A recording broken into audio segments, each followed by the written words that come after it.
स्वागत है दोस्तों जेएस नोवेल वर्ल्ड में, जहां हर कहानी में छुपा एक रोमांच, हंसी के ठहाके और थोड़ी सी थ्रिल।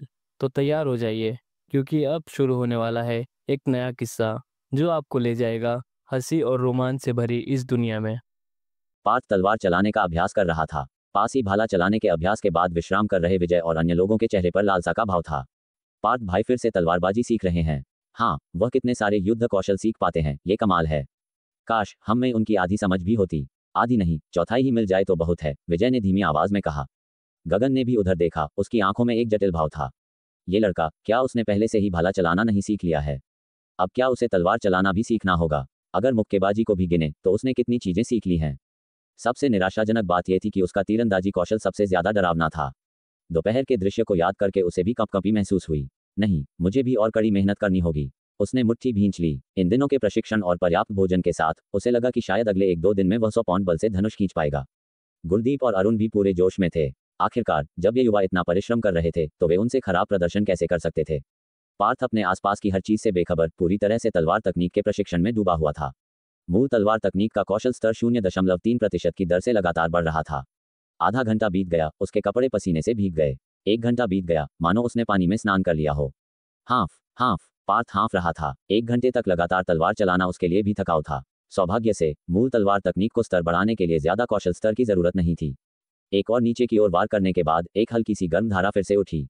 पार्थ ने अपनी तलवार नीचे रखी, गहरी सांस ली और कौशल पट्टी को देखा। मूल तलवार तकनीक स्तर 0% विशेषताएं, जोरदार स्तर 2, प्रचंड हमला स्तर 2। कोई नई विशेषता नहीं थी, लेकिन इसकी उम्मीद थी। बस 3 स्तर और। पार्थ ने मन ही मन सोचा। ताइची मुक्केबाजी की रक्त परिसंचरण विशेषता धीरे धीरे प्रभावी हो रही थी, हालांकि उसकी गति अभी भी उसके लिए थोड़ी धीमी थी। शायद मुझे ताइची मुक्केबाजी को अगले स्तर तक उन्नत करना चाहिए, उसने मन में सोचा। उसके पास इस समय अनुभव बिंदु भरपूर थे और अगर वह रक्त परिसंचरण को स्तर 2 पर उन्नत कर देता है तो उसका विश्राम समय आधा हो जाएगा। इसके अलावा यह उसे अन्य मुक्केबाजी और किक मार्शल आर्ट सीखने की तैयारी में बहुत सारे गुण बिंदु भी लाएगा। उसने मन बना लिया और ताइची मुक्केबाजी में कुछ अनुभव बिंदु निवेश किए। प्रगति पट्टी, जो मानो अनिच्छुक थी, थोड़ी ऊपर बढ़ी और फिर रुक गई। इसमें 1% की वृद्धि हुई।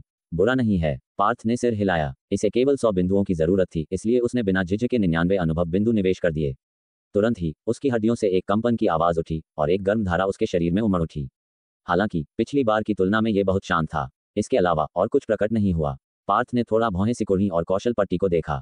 झांग परिवार की ताइची मुक्केबाजी, हॉल में प्रवेश 0.1%, विशेषताएं, जीवन विस्तार स्तर 3, जोरदार स्तर 3, हल्की आत्मा स्तर 3, रक्त परिसंचरण स्तर 2। वास्तव में कोई नई विशेषता नहीं थी, हालांकि उसकी शारीरिक पुनर्प्राप्ति की गति में काफी वृद्धि हुई थी। इससे उसे थोड़ी ईर्ष्या हुई। क्या उसे ताइची मुक्केबाजी को फिर से उन्नत करना चाहिए? हॉल में प्रवेश के बाद अगला कौशल स्तर महान सफलता था। गहन विचार के बाद उसने जल्दबाजी न करने का फैसला किया। आखिरकार उल्का तीर तकनीक को अधिकतम करना था और उसकी फुर्ती विशेषता कम थी। हल्का जल तैरना को जल्द से जल्द अधिकतम करना सबसे अच्छा था, अन्यथा अगर उसने ताइची मुक्केबाजी को महान सफलता तक उन्नत किया तो उसके अनुभव बिंदु शायद पर्याप्त नहीं होंगे। 10 मिनट से ज्यादा आराम करने के बाद पार्थ बेंच से उठा, अपनी तलवार की मूठ पकड़ी और जोर से वार किया। उसकी मूल तलवार तकनीक अब स्तर 2 पर थी। प्रत्येक चाल और मुद्रा पहले से ही काफी प्रभावशाली थी। हालांकि कौशल स्तर में 0.1% से भी कम की वृद्धि हुई। उसने अन्य क्रियाओं को दोहराया, ज्यादा से ज्यादा ये 0.12% बढ़ा। पार्थ ने एक गहरी सांस ली। अब वह 1 या 2 सेकंड में एक क्रिया पूरी कर सकता था। 60 क्रियाएं प्रति मिनट की दर से कौशल स्तर 4-5% तक बढ़ा, जो आशाजनक लग रहा था। अगर वह 1 मिनट अभ्यास करता और 1 मिनट आराम करता तो स्तर बढ़ने में 1 घंटे से भी कम समय लगेगा, लेकिन यह थका देने वाला था। इसके अलावा स्तर 3 तक पहुंचने के बाद समय शायद 2 गुना हो जाएगा। बेहतर होगा कि मैं चाचा बलदेव को ढूंढूं। उसने चुपचाप अपनी तलवार रख दी और चाचा बलदेव की ओर बढ़ गया। थोड़ी ही देर में एक परिचित दृश्य फिर से सामने आया। पार्थ और चाचा बलदेव दोनों लकड़ी की तलवारें पकड़े एक दूसरे के सामने खड़े थे। इस बार ज्यादा लोग नहीं देख रहे थे। आओ, चाचा बलदेव ने कहा। हालांकि वह तलवार तकनीक में अच्छे नहीं थे, लेकिन उन्होंने सोचा कि एक शुरुआती जिसने ज्यादा देर तक तलवार तकनीक का अभ्यास नहीं किया है, उससे निपटने में उन्हें कोई समस्या नहीं होनी चाहिए। हम चाचा बलदेव, पार्थ ने अपना सिर खुजलाया और थोड़ा शर्मिंदा होते हुए कहा, मुझे लगता है कि मैं हाल ही में काफी ताकतवर हो गया हूं और मुझे 300 पाउंड बल से धनुष खींचने में सक्षम होना चाहिए। तुम आगे बढ़ गए। चाचा बलदेव के पहले से शांत चेहरे पर आश्चर्य का भाव देखा। शरीर तपाने की तीसरी परत के बाद अगला चरण स्वाभाविक रूप से मांसपेशी परिष्करण होगा, जिसका मतलब था कि यह बच्चा पहले से ही एक मांसपेशी परिष्करण मार्शल आर्टिस्ट था। शायद, पार्थ ने अपना सिर खुजलाया, मुझे बस याद है कि डाकुओं के साथ लड़ाई के दौरान मैं मौत के कगार पर था और एक नाजुक क्षण में मेरे अंदर से ताकत का एक उछाल आया और मैंने तुरंत शक्तिशाली महसूस किया। आखिरकार केवल अपना सर्वस्व देने से ही उसका कौशल स्तर तेजी से बढ़ेगा। इसलिए अपनी ताकत छिपाना नुकसानदेह होगा, और अगर वह ऐसा करना भी चाहता तो चाचा बलदेव निश्चित रूप से इसे पकड़ लेते, इसलिए इसे तुरंत प्रकट करना बेहतर था। क्या यह एक नाजुक क्षण के दौरान आगे बढ़ना हो सकता है? चाचा बलदेव ने भौहें सिकोड़ी। ये काफी संभव था, क्योंकि उन्होंने खुद इसका अनुभव किया था। कई बुजुर्गों ने बार बार जोर दिया था कि मानव शरीर एक खजाना है जिसमें अनंत क्षमता छिपी हुई है। क्षण जितना नाजुक होगा, शरीर की छिपी हुई क्षमता को सक्रिय करना उतना ही आसान होगा। बेशक जो घबराहट के कारण तर्कहीन हो जाते हैं या बस मौत का इंतजार करते हुए अपनी आंखें बंद कर लेते हैं, उनके इस क्षमता को सक्रिय करने की संभावना बहुत कम होती है। बाद में तुम्हें संकोच करने की जरूरत नहीं है, मैं तुम्हारे लिए देखूंगा। ठीक है, धन्यवाद चाचा बलदेव। पार्थ ने संकोच नहीं किया। बोलने के बाद वह आगे बढ़ा और अपनी तलवार चाचा बलदेव की छाती की ओर दाग दी। चाचा बलदेव की अभिव्यक्ति बदल गई और उन्होंने जल्दी से अपनी तलवार उनके सामने रख दी। क्लांग, एक तीखी आवाज गूंजी क्योंकि तलवार की नोक तलवार के ब्लेड से टकराए। चाचा बलदेव के हाथ बिल्कुल नहीं हिले, वे किनारे पर एक चट्टान की तरह मजबूत खड़े थे। इसके बजाय पार्थ के हाथ सुन्न महसूस हुए। बुरा नहीं है। उस क्षण चाचा बलदेव की आवाज धीरे धीरे सुनाई दी, तुम्हारी ताकत और गति वास्तव में मांसपेशी परिष्करण राज्य तक पहुंच गई है, खासकर तुम्हारी ताकत विशेषता जो मांसपेशी परिष्करण के मध्य चरण में अभी अभी प्रवेश करने वाले मार्शल आर्टिस्ट से ज्यादा अलग नहीं है। सच में? पार्थ के चेहरे पर आश्चर्य का भाव दिखा और उसने जल्दी से पूछा, चाचा बलदेव ठीक ठीक कितना अलग नहीं है? कितना अलग? चाचा बलदेव इस सवाल से थोड़े हैरान थे, लेकिन थोड़ी देर सोचने के बाद उन्होंने जवाब दिया, लगभग 5वां हिस्सा मुझे लगता है। 5वां हिस्सा? पार्थ के चेहरे पर मुस्कान आई। मूल तलवार तकनीक और ताइची मुक्केबाजी को उन्नत करने के बाद उसने अपने गुण पैनल को देखा। राज्य के पीछे अभी भी कोई प्लस चिन्ह नहीं था, जिसका मतलब था कि वह राज्य सफलता के लिए न्यूनतम दहलीज तक नहीं पहुंचा था। चाचा बलदेव के अनुसार मांसपेशी परिष्करण के मध्य चरण में अभी अभी प्रवेश करने वाले मार्शल आर्टिस्ट का ताकत मूल्य लगभग 100 बिंदु है। इसलिए अन्य गुण आवश्यकताओं के लिए यह शायद समान था। उसका शारीरिक गुण पहले से ही 97 बिंदुओं पर था और वह जल्द ही देखेगा कि क्या वह मांसपेशी परिष्करण के मध्य चरण में सफलता के लिए गुण मूल्य आवश्यकता को पूरा कर सकता है। ओह, और मूल तलवार तकनीक कौशल स्तर भी। उसने जल्दी से नीचे देखा और देखा कि कौशल स्तर में 0.5% की वृद्धि हुई थी। चाचा बलदेव, मैं अब हमला शुरू करने जा रहा हूं, पार्थ ने बेसब्री से कहा। आओ, चाचा बलदेव ने सिर हिलाया। चूंकि पार्थ पहले से ही एक मांसपेशी परिष्करण मार्शल आर्टिस्ट था, इसलिए वह अब अपनी ताकत को उस राज्य से मेल खाने के लिए नियंत्रित करेगा। पार्थ फिर से आगे बढ़ा, लकड़ी की तलवार ने हवा में एक चाप खींचा और चाचा बलदेव की ओर वार किया। चाचा बलदेव ने अपनी तलवार से अवरुद्ध कर दिया। लकड़ी की तलवारें फिर से टकराईं, एक स्पष्ट आवाज पैदा हुई। पिछली बार की तरह ये पार्थ हमला कर रहा था और चाचा बलदेव अवरुद्ध कर रहे थे। चाचा बलदेव पिछली बार की तरह आराम से नहीं लग रहे हैं। कुछ दूरी पर खड़े विजय ने उन्हें देखते हुए बड़बड़ाया, हाँ, ऐसा लगता है कि वह थोड़ा संघर्ष कर रहे हैं। पार्थ भाई के हमले भयंकर हैं। जब वह तलवार का उपयोग करते हैं तो वह भाले या धनुष का उपयोग करने की तुलना में एक अलग व्यक्ति की तरह होते हैं। हाँ, जब वह भाले का उपयोग करते हैं तो वह चाचा बलदेव की तरह एक पहाड़ की तरह स्थिर महसूस होते हैं, लेकिन जब वह धनुष का उपयोग करते हैं तो वह एक अत्यधिक खतरनाक भावना देते हैं। वास्तव में जब किसी को धनुष से निशाना बनाया जाता है तो बहुत से लोग खुश नहीं होते हैं। वे सब एक के बाद एक बोले। उस क्षण चाचा बलदेव वास्तव में ऐसा महसूस कर रहे थे जैसे वह संघर्ष कर रहे थे, लेकिन इससे भी ज्यादा उन्हें दबा हुआ महसूस हो रहा था, क्योंकि वह केवल रक्षा कर सकते थे और चूंकि तलवार उनकी पसंद का हथियार नहीं था, यह उनके लिए कुछ हद तक पीड़ादायक था। हालांकि अगर यह पार्थ को तेजी से सुधारने में मदद कर सकता है तो वह इसे सहन करने को तैयार थे। इस बिंदु पर पार्थ ने अपना हमला रोक दिया। क्या हुआ? चाचा बलदेव ने उलझन में उसकी ओर देखा। ये बच्चा ऊर्जा से बाहर नहीं लग रहा था। चाचा बलदेव, मुझे लगता है कि अगर आप भाले का उपयोग करते तो बेहतर होता, पार्थ ने कहा। विजय और अन्य लोग जो देख सकते थे वह स्वाभाविक रूप से देख सकता था। हालांकि उसका कौशल स्तर तेजी से बढ़ा और वह प्रेरित था। ये स्पष्ट था कि चाचा बलदेव को मुश्किल हो रही थी। उसकी खुशी दूसरों के कष्ट पर आधारित नहीं होनी चाहिए। चाचा बलदेव हैरान रह गए, फिर उनके चेहरे पर एक सार्थक मुस्कान आई। क्या तुम निश्चित हो कि तुम मेरी भाले के खिलाफ तलवार का उपयोग करना चाहते हो? जैसा कि अपेक्षित था, भाले का उल्लेख करते ही उनकी आंखों में तुरंत पहले से अलग चमक आ गई। बच्चे, मुझे तुम्हें याद दिलाना होगा, एक लंबा हथियार फायदेमंद होता है। भाले को हथियारों का राजा कहा जाता है और भाले का सामना करने वाला कोई भी हथियार हार जाएगा। यहाँ तक कि कुछ विदेशी हथियार जो भाले का मुकाबला करने के लिए कहे जाते थे, वे केवल लड़ाई को कम कठिन बना सकते थे। हाँ, मुझे यकीन है। पार्थ ने गंभीरता से सिर हिलाया। वह समझ गया कि प्रतिद्वंद्वी का क्या मतलब था। छोटे हथियारों का लंबे हथियारों के खिलाफ एक प्राकृतिक नुकसान होता है, खासकर जब से चाचा बलदेव की भाला तकनीक में निपुणता उच्च थी।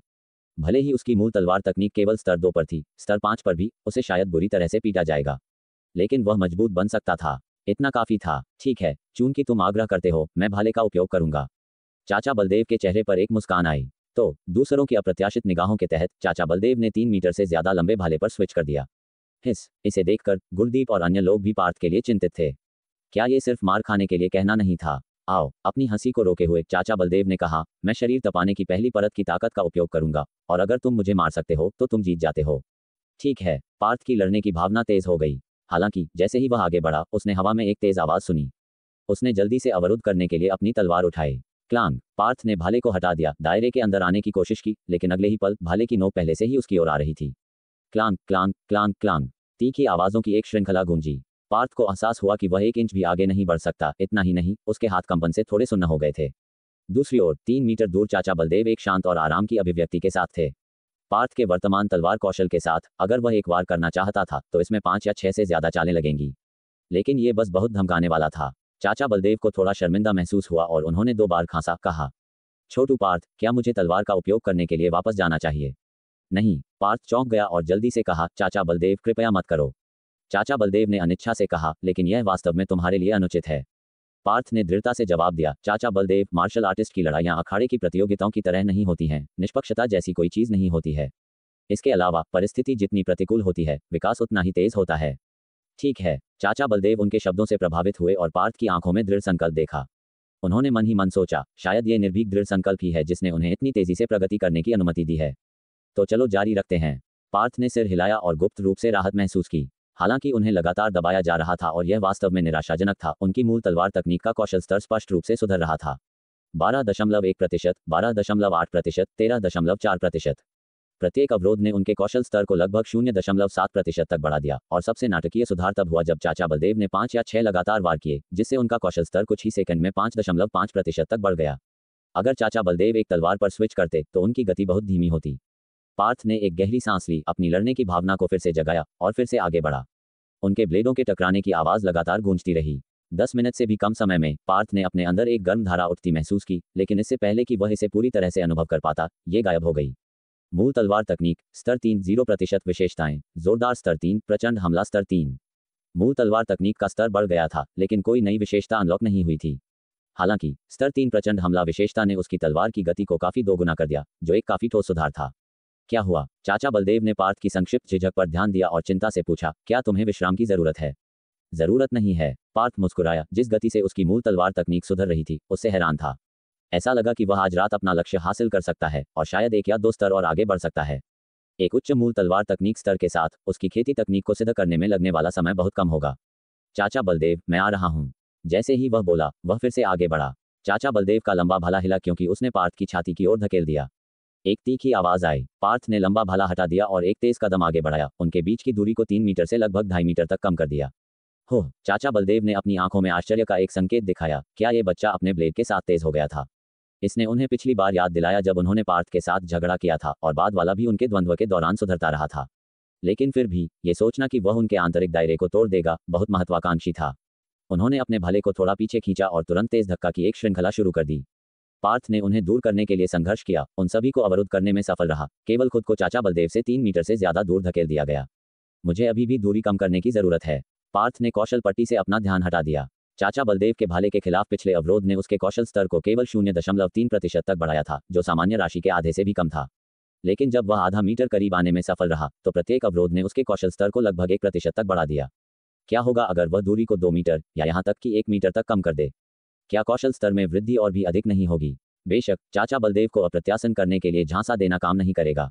केवल वास्तविक कौशल और प्रयास ही दूरी को प्रभावी ढंग से कम कर सकते थे। अपनी सांस को शांत करने के बाद वह एक बार फिर आगे बढ़ा। चाचा बलदेव मुस्कुराए। इस बार वह तैयार थे, बच्चे के लिए कोई मौका नहीं होगा।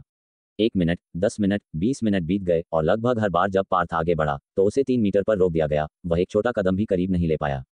केवल कुछ ही बार वह 3 मीटर के भीतर प्रबंधन कर पाया। ये वास्तव में कठिन था, लेकिन हर बार जब वह दूरी बंद करने में प्रबंधन करता था तो पुरस्कार महत्वपूर्ण होते थे। कौशल स्तर में वृद्धि 3% से लेकर 7-8% तक होती थी। बस कुछ ही प्रयासों में उसने लगभग 30% जमा कर लिया।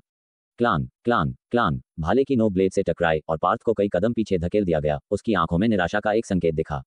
बहुत करीब, बस थोड़ा और वह करीब आ सकता था। लेकिन उस क्षण परिचित गर्म धारा फिर से उमड़ उठी और एक अजीब सनसनी उसके दिल में भर गई।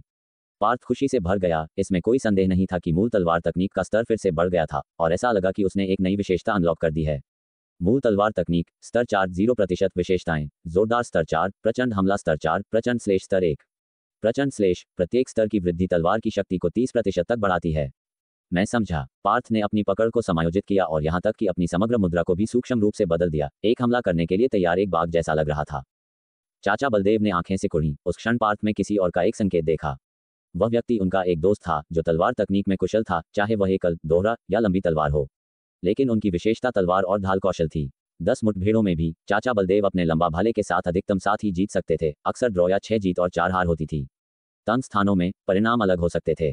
चाचा बलदेव, मैं आ रहा हूं। जैसा कि पार्थ ने घोषित किया, वह आगे बढ़ा। अगले ही पल भाला उसकी ओर तेज हो गया, पलक झपकते ही पहुंच गया। पार्थ ने अपनी तलवार से एक अकल्पनीय कोण से वार किया। क्लांग, चाचा बलदेव का भाला हिंसक रूप से कांप गया। पार्थ ने अवसर का फायदा उठाया, एक तेज कदम आगे बढ़ाया, दूरी को आधा मीटर तक कम कर दिया। फिर अचानक हवा गड़गड़ाई और भाले की नोक ने हवा में कई आफ्टरइमेज छोड़ दिए, भयंकर रूप से उसकी ओर धक्का दिया। पार्थ ने एक गहरी सांस ली। ब्लेड से अवरुद्ध करने के बजाय उसने अपनी तलवार से सीधे भाले की नोक पर निशाना साधा। आखिरकार प्रचंड श्लेष विशेषता केवल आक्रामक चालों के दौरान सक्रिय होती थी। तीव्र टकराव की एक श्रृंखला गूंजी, पहले से कहीं ज्यादा जोरदार। छोटू, पार्थ सुधर गया है, गौरव ने चौड़ी आंखों से कहा। वास्तव में वह पहले चाचा बलदेव द्वारा दबाया गया था, जहां तक वह अपना सिर नहीं उठा सकता था। अब वह उनके खिलाफ अपना जवाब दे रहा है। प्रभावशाली, छोटू। पार्थ भीड़ चकित थी। गुरदीप ने भी एक गर्वित अभिव्यक्ति दिखाई। ये बच्चा तेजी से सुधर रहा है। चाचा बलदेव ने अपनी आंखें सिकुड़ी। केवल शरीर तपाने की पहली परत की ताकत का उपयोग करते हुए वह पार्थ को 3 मीटर तक पीछे धकेल नहीं सकते थे। यहां तक कि उसे 2.5 मीटर पर रखना भी मुश्किल था। द्वंद्व 2 मीटर के निशान के आसपास एक रस्साक्षी में बदल गया था। हालांकि उन्हें किसी भी चीज से ज्यादा संतुष्ट महसूस हुआ, क्योंकि एक तलवार हमला करने के लिए होती है और तलवार चलाने वाले को लगातार आगे बढ़ना चाहिए। कुछ तलवार मास्टर अपनी शुद्ध उपस्थिति के कारण एक ही वार से एक गहरा डर पैदा कर सकते थे। बेशक फिर भी उनका फायदा था, क्योंकि पार्थ की शारीरिक ताकत उनकी अपनी तुलना में बहुत तेजी से खत्म हो रही थी। वास्तव में पार्थ जोरों से सांस ले रहा था और उसके हमले धीमे हो रहे थे। जल्द ही उसे चाचा बलदेव के भाले के धक्के से कई कदम पीछे धकेल दिया गया। थोड़ा आराम कर लो। चाचा बलदेव ने अपना भाला वापस ले लिया। जरूर। पार्थ अजीब तरह से मुस्कुराया। उसे वास्तव में अपनी ताकत को वापस पाने के लिए कुछ मिनटों की जरूरत थी। मूल तलवार तकनीक स्तर 4 18.5%। बस कुछ ही मिनटों में उसकी मूल तलवार तकनीक कौशल स्तर 0 से लगभग 20% तक बढ़ गया था। आंशिक रूप से दूरी को बंद करने के लिए धन्यवाद। लेकिन एक प्रमुख योगदान कारक उसका सक्रिय आक्रामक दृष्टिकोण था। जब 2 मीटर से अलग किया जाता था तो उसकी तलवार के साथ प्रत्येक अवरोध ने उसके कौशल स्तर को 1% से भी कम बढ़ा दिया, लेकिन अगर उसने भाले की नोक पर वार किया तो कौशल स्तर 2% से ज्यादा बढ़ गया। इसके अलावा प्रत्येक सफल हिट ने उसे दूरी को और बंद करने के लिए महत्वपूर्ण समय खरीद लिया। इस तरह उसका कौशल स्तर और भी अधिक बढ़ेगा। इस प्रगति से जाना आज रात मूल तलवार तकनीक में स्तर 5 तक पहुंचना एक निश्चित बात थी। कुछ मिनट बाद पार्थ ने लकड़ी की तलवार पर अपनी पकड़ कस ली। तैयार? चाचा बलदेव ने पूछा। हाँ चाचा बलदेव, मैं अब आक्रामक होने जा रहा हूँ। पार्थ मुस्कुराया और फिर से आगे बढ़ा। पहले की तरह उसने आसानी से दूरी को 2.5 मीटर तक बंद कर दिया और थकाऊ रस्साक्षी फिर से शुरू हो गई। बार बार चक्रों के बाद उसकी मूल तलवार तकनीक का स्तर फिर से बढ़ गया। मूल तलवार तकनीक स्तर 5 0% विशेषताएं जोरदार स्तर 5 प्रचंड हमला स्तर 5 प्रचंड श्लेष स्तर 2। जैसे ही उसका स्तर बढ़ा, पार्थ की लकड़ी की तलवार लगभग तुरंत तेज हो गई, हवा में एक आफ्टरइमेज छोड़ दी और भाले की नोक पर जोरदार वार किया। लंबा भाला दूर तक फेंक दिया गया, तीव्रता से कांप रहा था। चाचा बलदेव की आंखें तेजी से चौड़ी हो गईं। क्या इस बच्चे की तलवार कौशल फिर से उन्नत हुई? विचलित होने के एक संक्षिप्त क्षण के साथ पार्थ पहले ही करीब आ गया था और एक हमला शुरू कर दिया था।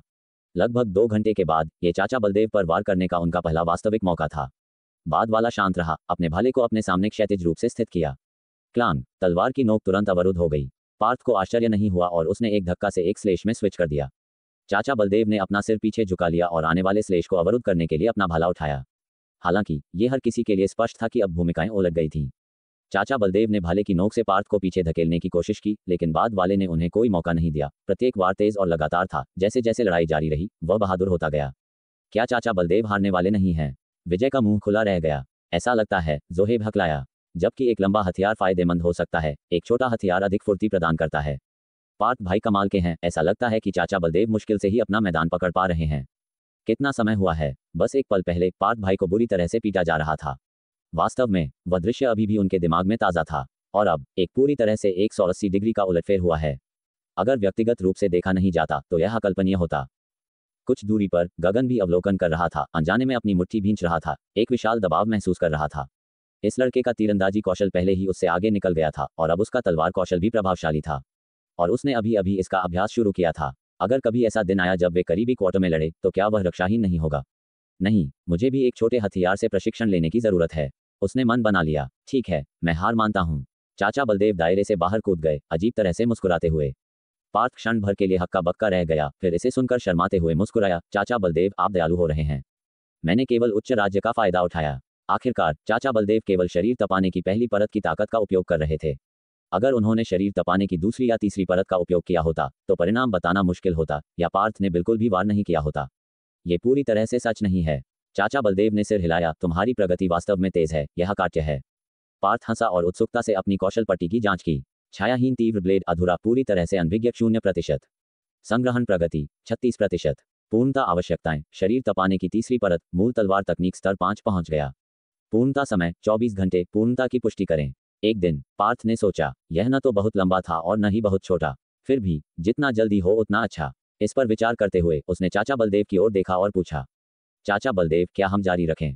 चाचा बलदेव ने उसे सार्थक रूप से देखा और कहा, ठीक है, तुम्हारे वर्तमान तलवार कौशल के साथ मैं तुम्हारे साथ द्वंद्व करने के लिए शरीर तपाने की तीसरी परत की ताकत का उपयोग करूंगा। शरीर तपाने की तीसरी परत की शक्ति को खोलने के बाद पार्थ ने पहले जैसी ही निराशा महसूस की। 3 मीटर की दूरी एक विशाल खाई जैसी लग रही थी। भले ही वह कभी कभी एक कदम आगे बढ़ता, उसे अगले सेकंड में पीछे धकेल दिया जाता। अरुण और अन्य लोगों ने पार्थ की ओर सहानुभूति भरी निगाहें डालीं। ओह नहीं, छोटू, पार्थ को फिर से पीटा जाने वाला है। हाँ, ऐसा लगता है कि यह पहले जैसा ही है। चिंता मत करो, गौरव जोर से हंसा। छोटू, पार्थ की क्षमताओं के साथ चाचा बलदेव जल्द ही फिर से हार मान लेंगे। सच में, हर कोई आधा मान रहा था, आधा संदेह कर रहा था। उन्हें लगा कि इस बार यह इतना सरल या तेज नहीं हो सकता है। उन्हें कम ही पता था, चाचा बलदेव ने भी अपने आसपास की चर्चाओं को सुना और उनके मुंह के किनारे थोड़े उठ गए। बेशक यह इतना तेज नहीं होगा। हालांकि एक शरीर तपाने की तीसरी परत मार्शल आर्टिस्ट की शारीरिक स्थिति मांसपेशी परिष्करण के शुरुआती चरण में किसी की तुलना में लगभग दोगुनी अच्छी थी। उनका भाला कौशल ठोस और समझौताहीन था। साथ ही उनके पास अपने भाले के साथ लंबी पहुंच का प्राकृतिक फायदा था। हालांकि इस बच्चे से लड़ना काफी मनोरंजक है। तलवार के ब्लेड और भाले की नोक के टकराने की आवाज लगातार गूंजती रही। पार्थ अभी भी लड़ने की भावना से भरा हुआ था। उनके लिए चाचा बलदेव ने जितनी अधिक ताकत का उपयोग किया, उनकी मूल तलवार तकनीक उतनी ही तेजी से सुधरेगी। यहां तक कि अब भी उनके बीच 3 मीटर के अंतर के बावजूद प्रत्येक सफल अवरोध ने उनके कौशल स्तर को 0.3% तक बढ़ा दिया। अगर यह एक स्लेशिंग हमला होता तो यह लगभग 1% तक पहुंच सकता था। यह मूल तलवार तकनीक स्तर 5 पर था। अगर दूरी करीब होती तो सुधार और भी अधिक ध्यान देने योग्य होगा। बेशक ये कम समय में असंभव था। जैसे जैसे समय बीतता गया, खुली जगह में लोगों की संख्या धीरे धीरे कम होती गई। आखिरकार उनमें से अधिकांश शरीर तपाने की पहली परत तक भी नहीं पहुंचे थे। उनकी शारीरिक ताकत और ऊर्जा उन दोनों से मेल खाने से बहुत दूर थी, इसलिए अत्यधिक परिश्रम करना व्यर्थ था। उस क्षण पार्थ ने अपने अंदर एक गर्म धारा उठती महसूस की, जिसके बाद उसके कदम में एक हल्कापन आया। वह अचानक आगे बढ़ा, केवल भाले से टकराने के लिए। क्या हुआ? चाचा बलदेव ने उलझन में अपना भाला वापस ले लिया। पार्थ के हालिया आंदोलन ऐसे लगे जैसे उसने अपने शरीर पर नियंत्रण खो दिया हो और बहुत अधिक बल का उपयोग किया हो। यह स्पष्ट था कि ऐसी कम स्तर की गलती उसे नहीं करनी चाहिए। शायद मैं थोड़ा थक गया हूं, पार्थ ने जल्दी से कहा। हम तो थोड़ा आराम करने के बारे में क्या ख्याल है, या शायद आज के लिए बस करो? ठीक है चाचा बलदेव, मैं बस थोड़ा आराम करूंगा और थोड़ा पानी पीऊंगा, पार्थ ने जल्दी से जवाब दिया। उसे अभी भी मूल तलवार तकनीक में स्तर 6 तक पहुंचने के लिए काफी अभ्यास की जरूरत थी और अभी 9 भी नहीं बजे थे। अब वापस जाना बहुत जल्दी होगा। ठीक है, चाचा बलदेव ने इसके बारे में ज्यादा नहीं सोचा। वह भी आराम करने और अपनी स्थिति को समायोजित करने के लिए एक पल का उपयोग कर सकते थे। उस समय गगन, जो काफी देर से देख रहा था, करीब आया और कहा, चाचा बलदेव, क्या मैं आपसे कुछ तलवार तकनीक सीख सकता हूँ? तुम तलवार तकनीक सीखना चाहते हो? चाचा बलदेव थोड़े हैरान थे। यहाँ तक कि पार्थ, जो अपनी कौशल पट्टी की जांच करने वाला था, आश्चर्य से उधर देखा। हाँ, गगन ने पार्थ की ओर देखा और सिर हिलाया। बस एहतियात के तौर पर मैं कुछ करीबी मुकाबला कौशल भी सीखना चाहता हूँ। अगर कोई बहुत करीब आ जाता है तो भी मैं लड़ सकता हूँ। ठीक है, मैं तुम्हें कल क्यों नहीं सिखाता? चाचा बलदेव, मुझे पहले कुछ चालें सिखाने के बारे में क्या ख्याल है? मैं उनका खुद ही अभ्यास कर सकता हूँ, गगन ने जल्दी से कहा। कौशल में उससे बहुत बेहतर और भी अधिक कड़ी मेहनत कर रहे किसी व्यक्ति की वास्तविकता ने उनके बीच के अंतर को और भी बड़ा कर दिया। और उसे याद था कि पार्थ ने भी इसी तरह प्रशिक्षण शुरू किया था। ठीक है, चाचा बलदेव ने उसे देख लिया लेकिन उसे बेनकाब नहीं किया। जाहिर है, बच्चा पार्थ का अनुकरण करना चाहता था। हालांकि बाद वाले में 1 लाख में एक योग्यता थी, जबकि गगन उससे बहुत दूर था। फिर भी एक लक्ष्य रखना और उसके लिए काम करने को तैयार रहना अच्छी बातें हैं। भले ही परिणाम आदर्श न हो, यह समय की बर्बादी नहीं होगी। आपको कभी नहीं पता, शायद कोई चमत्कार हो सकता है। पार्थ की हैरानी भरी अभिव्यक्ति फीकी पड़ गई। उसकी जगह संतुष्टि का एक भाव आ गया। गगन की महाशक्ति शक्ति प्रवर्धन थी। अगर उसने एक हाथापाई हथियार का उपयोग किया तो शक्ति जबरदस्त हो सकती है। हालांकि करीबी मुकाबला भी बहुत अधिक खतरनाक था। सौभाग्य से तैयार रहना बेहतर था। उसने अपनी निगाह वापस कौशल पट्टी पर मोड़ दी। तभी उसके पैर हल्के महसूस हुए और उसकी गति थोड़ी बढ़ गई। स्पष्ट रूप से कहीं कोई बदलाव हुआ था। उसे आखिरकार दोषी मिल गया। मूल कदम तकनीक स्तर 3 0% विशेषता तीव्र स्तर 3। मूल कदम तकनीक स्तर 3 तक पहुंच गई। पार्थ की आंखें चौड़ी हो गईं और उसके दिमाग में एक विचार उभरा। मूल कदम तकनीक स्तर 2 तक कब पहुंची? उसने याद करने की कोशिश की लेकिन उसके पास कोई स्पष्ट स्मृति नहीं थी। शायद मैंने बस बहुत अधिक चीजें सीखी और मैं इस पर ध्यान नहीं दे रहा हूं। पार्थ ने अपना सिर खुजलाया। उसने अनुमान लगाया कि उसके भाला तकनीक और तलवार तकनीक के अभ्यास ने आकस्मिक रूप से मूल कदम तकनीक की निपुणता को बढ़ा दिया था। बेशक ये भी संभव था कि आज डाकुओं के साथ भयंकर लड़ाई के दौरान इसमें से बहुत कुछ सुधार किया जा सकता था। कोई संदेह नहीं, यह अच्छी खबर थी। इसने उसे मूल शरीर तकनीक को अनलॉक करने के एक कदम और करीब ला दिया। गगन को 2 या 3 मूल चालें सिखाने के बाद चाचा बलदेव वापस आए और एक स्पारिंग पार्टनर के रूप में सेवा करना जारी रखा। आश्चर्यजनक रूप से वह खुद को मजे में पा रहे थे। समय धीरे धीरे बीतता गया और 2 घंटे गुजर गए। धीरे धीरे पार्थ ने उनके बीच की दूरी को 3 मीटर से लगभग 2 मीटर और 60 या 70 सेंटीमीटर तक कम कर दिया। उसके बाद करीब आना मुश्किल था। आखिरकार जैसे ही उसके शरीर से एक फीकी गर्म धारा बह गई, उसके अंदर एक अजीब सनसनी फिर से उमड़ उठी। मूल तलवार तकनीक स्तर 7 0% विशेषताएं, जोरदार स्तर 7, प्रचंड हमला स्तर 7, प्रचंड श्लेष स्तर 4, घातक स्तर 1। घातक प्रत्येक कौशल स्तर वार या अवरोध सफलता की संभावना को 30% तक बढ़ाता है। ब्लेड हथियारों का उपयोग करते समय प्रभावी। घातक यह मूल भाला तकनीक की जरूर मारना विशेषता के समान है। पार्थ ने इस पर एक नजर डाली, जिसने मारने या अवरुद्ध करने की संभावना को बढ़ा दिया। ऐसा लगा कि यह केवल एकल हाथ के ब्लेड पर काम नहीं करता है। उसने फिर मूल कदम तकनीक को देखा। कौशल स्तर वास्तव में बढ़ गया था, बस बहुत कम, 1% से भी कम। हालांकि एक रात में उसने मूल तलवार तकनीक को स्तर 7 तक उन्नत कर दिया था और मूल कदम तकनीक को भी एक स्तर तक बढ़ा दिया था। वह बहुत संतुष्ट था। चाचा बलदेव, लगभग 11 बज रहे हैं। आज के लिए यहीं रुकने के बारे में क्या ख्याल है? ठीक है, चाचा बलदेव ने सिर हिलाया। उनके लिए भले ही वह रात भर न सोते, वह अगले दिन ऊर्जावान होते। गगन, तुम्हें भी थोड़ा आराम करना चाहिए। कुछ दूरी पर गगन ने जवाब दिया, अपनी तलवार को म्यान में रखा और केवल शुद्ध इच्छाशक्ति के माध्यम से सीधे खड़े रहने का प्रबंधन करते हुए थका हुआ लग रहा था। अलविदा कहने के बाद पार्थ वापस जाने के रास्ते पर चल दिया। छायाहीन तीव्र ब्लेड को महान प्रत्याशा के साथ देख रहा था। फिर उसने आगे बढ़ने का विकल्प चुना। मूल तलवार तकनीक स्तर 7 पर उन्नयन समय एक दिन से घटकर 10 घंटे हो गया, जिसका अर्थ है कि इसे कल सुबह तक अनलॉक किया जा सकता है। केवल मूल कदम तकनीक बाकी है। उसने मन ही मन सोचा। चाचा बलदेव के अनुसार कदम तकनीक को प्रशिक्षित करने के लिए जमीन पर अनगिनत लकड़ी के दांव लगाना आकस्मिक अभ्यास की तुलना में बहुत तेज होगा। उम्मीद है वह इसे एक दिन में पूरा कर सकता है। मानसिक ताकत और फुर्ती विशेषताएं उसकी वर्तमान कमियां थीं। हालांकि वह पहले के लिए एक विधि नहीं ढूंढ सका, जब तक उसके पास बाद वाले के लिए एक साधन है। उसे जल्दी से अनलॉक और खेती करनी चाहिए। इसके बारे में सोचते हुए उसने गुण पैनल की जांच की। राज्य मांसपेशी परिष्करण का शुरुआती चरण, स्तर 90/200, संविधान 97.13, ताकत 89.50, फुर्ती 49.33, आत्मा 17.15, संभावित बिंदु 128 10.1 दिन, अनुभव बिंदु 460। दोपहर की तुलना में उसकी ताकत विशेषता में सबसे बड़ी वृद्धि हुई, पूरे 10 बिंदु।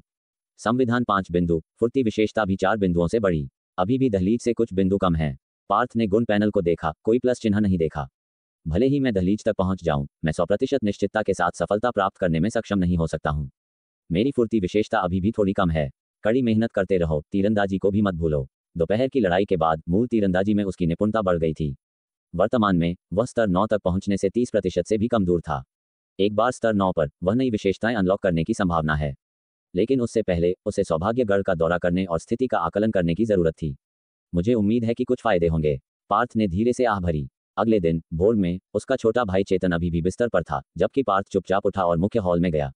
उसकी माँ दीपा भी जल्दी जाग गई थी और रसोई में थी, रक्त चावल के साथ दलिया बना रही थी। पार्थ गुरदीप के सामने बैठा। बाद वाला चिंतित लग रहा था और पूछा, छोटू पार्थ, क्या तुम्हें वास्तव में जाना है? पिताजी को लगता है कि जिस व्यक्ति ने दूरबीन से हमारी जासूसी की थी, उसे हम में से बाकी लोग याद न हो, लेकिन उसे तुम याद होने की संभावना है। अगर तुम अंदर जाते समय पकड़े गए तो ये भयानक होगा। पार्थ अजीब तरह से मुस्कुराया। पिताजी, मुझे पता है, इसलिए इस बार मैं धनुष को अपने साथ ले जाने की योजना नहीं बना रहा हूँ। क्या? गुरदीप का मुंह खुला रह गया। तुम धनुष नहीं ले जा रहे हो? क्या होगा अगर तुम्हें खतरे का सामना करना पड़े? पिताजी, चिंता मत करो। पार्थ के दिल में एक आंतरिक गर्माहट उमड़ उठी। मैं केवल धनुष के बिना जा रहा हूँ, हथियारों के बिना नहीं। बस एहतियात के तौर पर मैं एक लंबा भाला ले जाऊंगा। अगर मेरा भयंकर जानवरों से सामना होता है तो भागना मुश्किल नहीं है। लेकिन गुरदीप अभी भी चिंतित था। पिताजी, आपने कहा था कि उस व्यक्ति को मैं अच्छी तरह से याद हूं, है ना? अगर मैं धनुष लाता हूं तो इससे संदेह पैदा होने की संभावना है। इसलिए सुरक्षित रहने के लिए मैं इसे नहीं ले जा रहा हूं। बेशक इसका मतलब यह नहीं है कि मैं एक धनुष वापस नहीं लाऊंगा। पार्थ थोड़ा मुस्कुराया। मैं डाकू नेता से लूटे गए पैसे से 500 पाउंड खिंचाव ताकत वाला एक धनुष खरीदने की योजना बना रहा हूं। मैं और रक्त चावल भी खरीदूंगा। कल उसने 20 पाउंड रक्त चावल को बांटा था, गगन को 5 या 6 पाउंड दिया था। केवल 14 पाउंड बचे थे। ये 2 या 3 भोजन के बाद लगभग खत्म हो गया था। ज्यादा से ज्यादा 3 से 4 दिन का और होगा, इसलिए निश्चित रूप से उसे और खरीदने की जरूरत होगी। गुरदीप नहीं जानता था कि क्या कहना है। वह पार्थ के साथ जाना चाहता था, लेकिन जानता था कि अगर कुछ होता है तो वह केवल उसे पीछे हटाएगा। नहीं जा रहा था, लेकिन फिर भी चिंतित था। पिताजी, चिंता मत करो, सब ठीक हो जाएगा। पार्थ ने आश्वासन दिया, मैं केवल कुछ सामान खरीदने और जानकारी इकट्ठा करने जा रहा हूँ। शायद हम इसके बारे में ज्यादा सोच रहे हैं। शायद उस व्यक्ति ने इसे गंभीरता से नहीं लिया। उम्मीद है। गुरदीप ने मुस्कुराने की कोशिश की, वह रोने वाला अधिक लग रहा था। तुम दोनों किस बारे में बात कर रहे हो? इतने उदास क्यों दिख रहे हो? दीपा गर्मा गर्म दलिया लेकर आई, मुस्कुराते हुए पूछा। कुछ नहीं माँ, पार्थ मुस्कुराया। उसे न बताकर और एक अतिरिक्त व्यक्ति को चिंतित न करके बेहतर था। कई कटोरी दलिया पीने के बाद पार्थ ने अपने शरीर को गर्म महसूस किया। अपने संभावित बिंदुओं की जांच करते हुए उसने 20 बिंदुओं की वृद्धि नोट की। लेकिन इस यात्रा पर किसी से भी टकराने का उसका वास्तव में कोई इरादा नहीं था। उसकी वर्तमान ताकत को देखते हुए सौभाग्यगढ़ में परेशानी पैदा करना मूर्खता होगी। दलिया खत्म करने के बाद पार्थ उठा और अपनी मां की अनुपस्थिति का फायदा उठाते हुए फुसफुसाया, पिताजी मैं अब जा रहा हूं। बहुत सावधान रहना। गुरदीप की आंखें लाल हो गईं। चिंता मत करो, सब ठीक हो जाएगा। पार्थ ने उसे आश्वासन देते हुए थपथपाया और भंडारघर की ओर बढ़ गया। उसे अपने हथियार निकालने और चाचा बलदेव को सूचित करने की जरूरत थी। अगर उसके दूर रहने के दौरान सौभाग्यगढ़ दिखाई देता है तो वह उन पर भरोसा करेगा। चिंता मत करो, मैं गांव की रक्षा करूंगा, चाचा बलदेव ने आश्वासन दिया। पार्थ के कंधे पर थपथपाया, तुम बाहर सावधान रहना। कई जिज्ञासु निगाहों के तहत पार्थ ने अपना भाला उठाया और गांव के फाटक की ओर बढ़ गया। उसने मेघा को नहीं ढूंढा। उसकी महाशक्ति पर उसकी पकड़ कुशल नहीं थी। अगर कोई परिणाम होता तो वह उसे रिपोर्ट करती। चूंकि ऐसा नहीं हुआ, परिणाम स्पष्ट था। इस प्रकार अगर वह अब उसे ढूंढता तो ये केवल उसे अपराधबोध से बोझिल करता। आखिरकार मुझे अपनी खुद की ताकत पर भरोसा करना होगा। अगर मैं केवल भविष्य की भविष्यवाणी पर निर्भर करता हूं तो मैं अनशन शहर में बेकार लोगों से कैसे अलग होऊंगा? उसने बड़बड़ाया। आगे बढ़ते हुए आकाश हल्का सा उजला हो रहा था और बियाबान के छोर पर पहाड़ धुंधले नजर आ रहे थे। पार्थ सड़क पर अकेला चला जा रहा था। उसका चेहरा कपड़े से ढका था, एक हाथ में लंबा भाला था और मन कुछ भारी था। कल जब वह सौभाग्यगढ़ गया था तो जानता था कि खतरा हो सकता है, लेकिन उसके दिल में फिर भी उम्मीद थी। आज हालांकि माहौल बहुत अलग था। गाड़ी पहाड़ के चारों ओर रास्ता खोज ही लेती है, नाव घाट पर खुद ही सीधी हो जाती है। ज्यादा सोचना बेकार है, बेहतर है परिस्थितियों के अनुसार ढल जाओ। ये सोचते हुए पार्थ ने काफी राहत महसूस की। आखिरकार जीवन में 10 में से 9 चीजें मनमाफिक नहीं होती और कठिनाइयां तथा झटके सामान्य बात हैं। केवल एक सकारात्मक और आशावादी मानसिकता बनाए रखकर ही उनसे सही ढंग से निपटा जा सकता है। उसकी गति तेज थी और आधे घंटे से भी कम समय में उसे सौभाग्यगढ़ की शहरपनाह सिटी वॉल्स दिखाई दी। ठीक कल की तरह वह भिखारियों की भीड़ से गुजरा और शहरपनाह के नीचे आ गया। अभी सुबह जल्दी थी, लेकिन अंदर जाने के लिए इंतजार कर रहे काफी लोग थे जो इकट्ठा होकर धीमी आवाज में बातें कर रहे थे। शहरपनाह पर राइफलों के साथ काफी गार्ड पहले ही आ चुके थे जो छोटे समूहों में खड़े होकर धुआं उड़ा रहे थे और गपशप कर रहे थे। पार्थ ने ऊपर देखा, ये देखने के लिए कि क्या उनमें से किसी के पास दूरबीन है। असल में वह जानता था कि यह तरीका अविश्वसनीय था, क्योंकि हो सकता है कि व्यक्ति दूरबीन को अपनी जेब में रखे, ठीक वैसे ही जैसे उसने अभी रखा था, लेकिन उसके पास कोई और रास्ता नहीं था। उसने संक्षेप में चारों ओर नजर दौड़ाए और वास्तव में कुछ नहीं मिला। जल्दी नहीं है, उसने मन ही मन सोचा। लग रहा था कि अभी भी कई गार्ड नहीं आए हैं। वह बाद में एक ऐसी जगह ढूंढेगा जहां से ठीक से स्थिति का जायजा लिया जा सके। जैसे जैसे समय बीता, सभी दिशाओं से और लोग आए। माहौल धीरे धीरे जीवंत हो गया। तुम लोगों ने सुना? अचानक एक कर्कश आवाज गूंजी, बाहर लुटेरों का वह गिरोह मारा गया है। क्या? भीड़ से तुरंत विस्मय के उद्गार फूटे और शहरपनाह पर मौजूद दर्जन भर गार्डों ने भी उधर देखा। भाई, तुमने अभी क्या कहा? कुछ मीटर दूर खड़ा एक आदमी अविश्वास में घूर रहा था। तुमने कहा कि बाहर लुटेरों का वह गिरोह मर गया है। क्या ये सच है? उन्हें कौन मार सकता है? भाई, हमसे मजाक करने के लिए बहुत जल्दी नहीं है क्या? वे सब एक साथ बोल पड़े, उत्सुक और अविश्वस्त उस आदमी की तरफ देख रहे थे जिसने बात शुरू की थी। बोलने वाला 40 के दशक का एक लंबा आदमी था जिसने फटा हुआ कोट पहना था। उसके बाल चिड़िया के घोंसले की तरह अस्त व्यस्त थे, लेकिन उसकी आंखें तेज थीं। खुद को आकर्षण का केंद्र देखकर यहाँ तक कि शहरपनाह पर गार्ड भी उसे देख रहे थे। कुंवरपाल बहुत गर्व महसूस कर रहा था। उसने अपना सिर ऊंचा किया और बोला, झूठ कैसे हो सकता है? मैंने लुटेरों की लाशें अपनी आंखों से देखी हैं। आसपास फिर से सन्नाटा छा गया। पार्थ ने हल्का सा माथा सिकोड़ा। क्या यह आदमी उन कुछ लोगों में से एक हो सकता है जिसने कल दूर से उसकी तरफ देखा था? भाई, असल में क्या हो रहा है? हाँ भाई, हमें सस्पेंस में मत रखो, जल्दी बताओ। भीड़ ने जोर दिया। जब भी वे लुटेरों का नाम सुनते थे वे डर जाते थे, डरते थे कि एक दिन ये लोग उन पर टूट पड़ेंगे। अगर इस भाई की बात सच थी कि सारे लुटेरे मर गए थे तो ये बहुत बड़ी खबर होगी। 10 साल पहले वे जश्न मनाने के लिए 3 दिन और 3 रातों तक सैकड़ों पटाखे खरीदते। हे, भीड़ की प्रशंसा पाकर कुंवरपाल हंसा और बोला, क्या जल्दी है, मैं तुम्हें बताने ही वाला हूँ। पार्थ ने कान खड़े कर लिए और एक एक शब्द ध्यान से सुना। धीरे धीरे समझ गया कि क्या हुआ था। पता चला कि उसके और बाकी लोगों के जाने के बाद कुछ और लोग गुजरे थे और वे सभी उस दृश्य को देखकर स्तब्ध रह गए थे। आज तक जीकर किसने लाशें नहीं देखी थीं? वे इसके आदी थे। थोड़ी देर हिचकिचाने के बाद कुछ लोग निर्णायक रूप से ऊपर गए और हर एक ने सावधानी से चीजों की तलाश की, यहाँ तक कि लाशों पर कपड़े भी नहीं छोड़े। जब वे तलाश कर रहे थे तो किसी ने महसूस किया कि कुछ गड़बड़ है। उनमें से एक के चेहरे पर जख्म का निशान था और उसका सिर मुंडा हुआ था। वह एक लुटेरे जैसा लग रहा था, है ना? संख्याएं गिनकर वे सब चौंक गए। ये गिरोह वाकई उन लुटेरों का लगता था। लेकिन उन्हें किसने मारा? उसी पल और लोग एक के बाद एक पहुंचे और खबर तेजी से फैल गई जो अब बोल रहे आदमी तक पहुंची। जहां तक दूसरों की बात थी, जो दूसरी दिशाओं से आए थे, वे स्वाभाविक रूप से इस मामले के बारे में नहीं जानते थे। जब उसने बात खत्म की तो भीड़ ने एक गहरी सांस ली।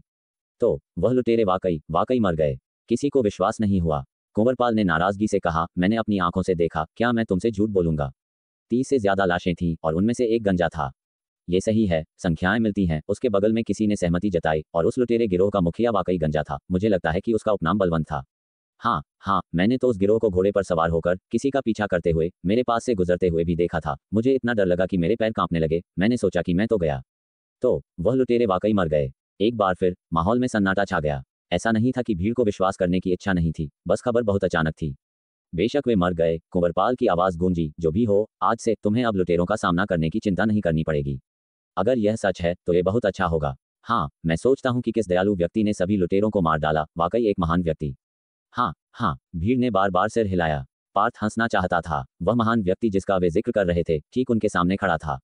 हालांकि वह काम के बाद अपने कपड़े झाड़ना, अपनी उपलब्धियों और प्रसिद्धि को छिपाना पसंद करता था। तभी शहरपनाह पर हुई एक बातचीत ने उसके शरीर को अकड़ दिया और उसके दिल की धड़कन तेज हो गई।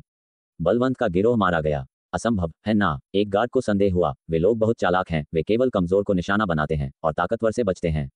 उन्हें पूरी तरह से कैसे मिटाया जा सकता है? मुझे भी लगता है कि यह असंभव है। भले ही किस्मत खराब थी और उन्होंने एक लोहे की प्लेट को ठोकर मार दी, फिर भी कुछ जीवित बचे होते, है ना? 30 से ज्यादा लोग और कोई भी नहीं बचा। मुझे लगता है कि वह आदमी जरूर डींग मार रहा होगा। अरे यशवंत, एक आवाज आई, क्या तुमने कल दोपहर दूरबीन से उन लुटेरों को नहीं देखा था? पल भर में शहरपनाह पर लगभग सभी आंखें एक 21 साल के युवा, पतले और कमजोर आदमी पर पड़ गईं। पार्थ सहित यशवंत उत्साह का आनंद ले रहा था। चुपके से खुश था कि सच केवल वही जानता है। तभी किसी ने उससे ये सवाल पूछ लिया और उसका चेहरा बदल गया। क्या बात है? दूसरों ने देखा और हैरान दिखे। नहीं, कुछ नहीं। यशवंत ने जबरन मुस्कुराया, अपने होंठ चाटे और समझाया, हाँ, दोपहर में मैंने दूरबीन से लुटेरों को देखा था, लेकिन उस समय मैंने उन्हें लोगों को मारते हुए देखा, बहुत बेरहमी से।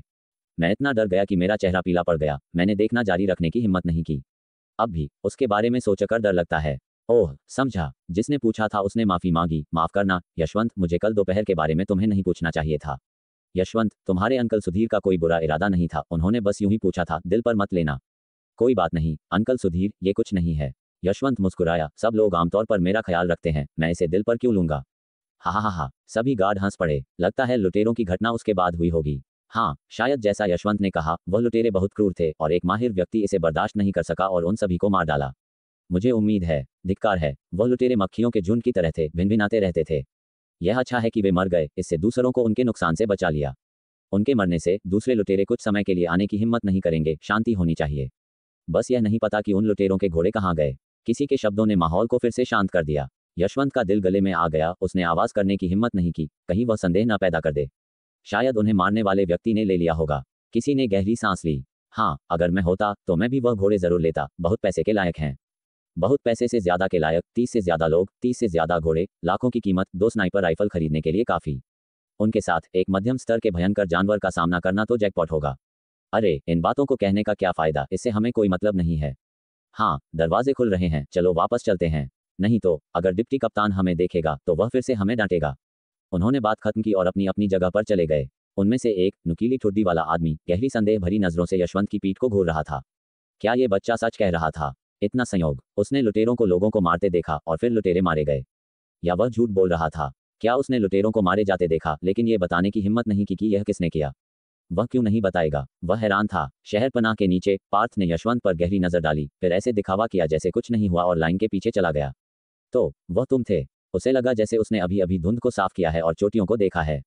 दोपहर में दूरबीन से लुटेरों को मारते हुए देखा। मेघा की जानकारी के अनुसार वह लुटेरे पूरी दोपहर घात लगाकर उसका और उसके समूह का इंतजार कर रहे थे। और उसने ये भी कहा कि वह चौंक गया था। क्या उनकी आंखें बस मिली नहीं थीं? पार्थ को अचानक समझ आया, देखने से इस आदमी ने कल दोपहर के बारे में किसी को नहीं बताया था। एक छोटा सा मौका, उसने किसी ऊंचे अधिकारी को बताया होगा। ये ज्यादा गंभीर नहीं थे। गंभीर बात यह थी कि क्या ये यशवंत उनकी पहचान जानता है? अगर वह नहीं जानता था तो जब तक वे सावधान रहते और ध्यान आकर्षित नहीं करते तब तक कोई बड़ी समस्या नहीं होगी। ये वह परिणाम था जिसकी उसने सबसे ज्यादा उम्मीद की थी। अगर वह जानता था तो यह मुश्किल होगा, जब तक कि यशवंत एक दयालु व्यक्ति न हो और उसने ऐसे व्यवहार किया जैसे कुछ हुआ ही नहीं। अन्यथा कौन जानता है कि आगे क्या परेशानी आएगी। मफी के नियम के अनुसार सबसे ज्यादा चिंता वाली चीजें अक्सर होती हैं। गांव के 100 से ज्यादा लोगों की जिंदगी को इस बात पर दांव पर लगाना कि दूसरा एक अच्छा व्यक्ति था, केवल एक मूर्ख ही ऐसा करेगा। जो भी हो, इस व्यक्ति को ढूंढना एक अच्छी शुरुआत है। आगे कैसे बढ़ना है यह एक चुनौती है, लेकिन जब तक आप सकारात्मक मानसिकता बनाए रखते हैं, समस्याओं से ज्यादा समाधान हमेशा होते हैं। पार्थ ने गहरी सांस ली और लाइन के साथ धीरे धीरे आगे बढ़ा। एक सिक्का प्रवेश शुल्क चुकाकर पार्थ भीड़ का अनुसरण करते हुए गढ़ में प्रवेश कर गया। सुबह के समय सौभाग्यगढ़ कुछ हद तक वीरान लग रहा था, लेकिन फिर भी लोग आ जा रहे थे, चहल पहल थी। हल्की सी मांस के बन की महक हवा में तैर रही थी। ठीक 5 या 6 मीटर आगे कुछ मेजों के साथ एक नाश्ते का स्टॉल था। पार्थ ने एक पल सोचा, उधर चला गया, एक टोकरी बन और एक कटोरी दलिया का ऑर्डर दिया, 3 सिक्के खर्च किए। कीमतें काफी ऊंची थीं, लेकिन सौभाग्य से वह अब पहले जैसा नहीं था। 3 सिक्के अब उसके लिए कुछ नहीं थे। स्टूल पर बैठा, एक हाथ में बन लिए, उसने ऐसे दिखाया जैसे वह हापों में हो, जबकि वास्तव में वह शहरपनाह का अवलोकन कर रहा था, उस व्यक्ति की परछाई को देख रहा था। अब मुझे क्या करना चाहिए? एक और दुविधा उसके सामने आ गई। सबसे सीधा तरीका स्पष्ट रूप से यशवंत नाम के उस व्यक्ति को ढूंढना और सीधे उससे पूछना था। दूसरे पक्ष के पिछले व्यवहार को देखते हुए यह व्यक्ति ईमानदार नहीं लग रहा था, कुछ हद तक चालाक। चालाक लोग शायद अच्छे लोग नहीं होते। ऐसे लोगों से निपटने के लिए मीठी बातें काम नहीं करेंगी, केवल उनकी गर्दन पर चाकू रखकर थोड़ा खून निकालना ही उन्हें सहयोग करने पर मजबूर करेगा। बेशक ऐसा करने से एक खतरा भी पैदा होगा। क्या होगा अगर दूसरा पक्ष वास्तव में एक सभ्य व्यक्ति था? अगर वह वास्तव में उनकी पहचान नहीं जानता था, तो अपने साथियों से झूठ बोलना केवल परेशानी से बचने के लिए था। तब उसका तरीका अनुचित होगा। पार्थ ने गहरा माथा सिकोड़ा। उसके नजरिए में यशवंत ने अपनी जेब से दूरबीन निकाली और अवलोकन करना शुरू कर दिया, जबकि दूसरे या तो खड़े थे या गुजरती भीड़ को नीचे देख रहे थे। बहुत सोचने के बाद भी उसे यही लगा कि सीधे पूछना सबसे सुविधाजनक होगा।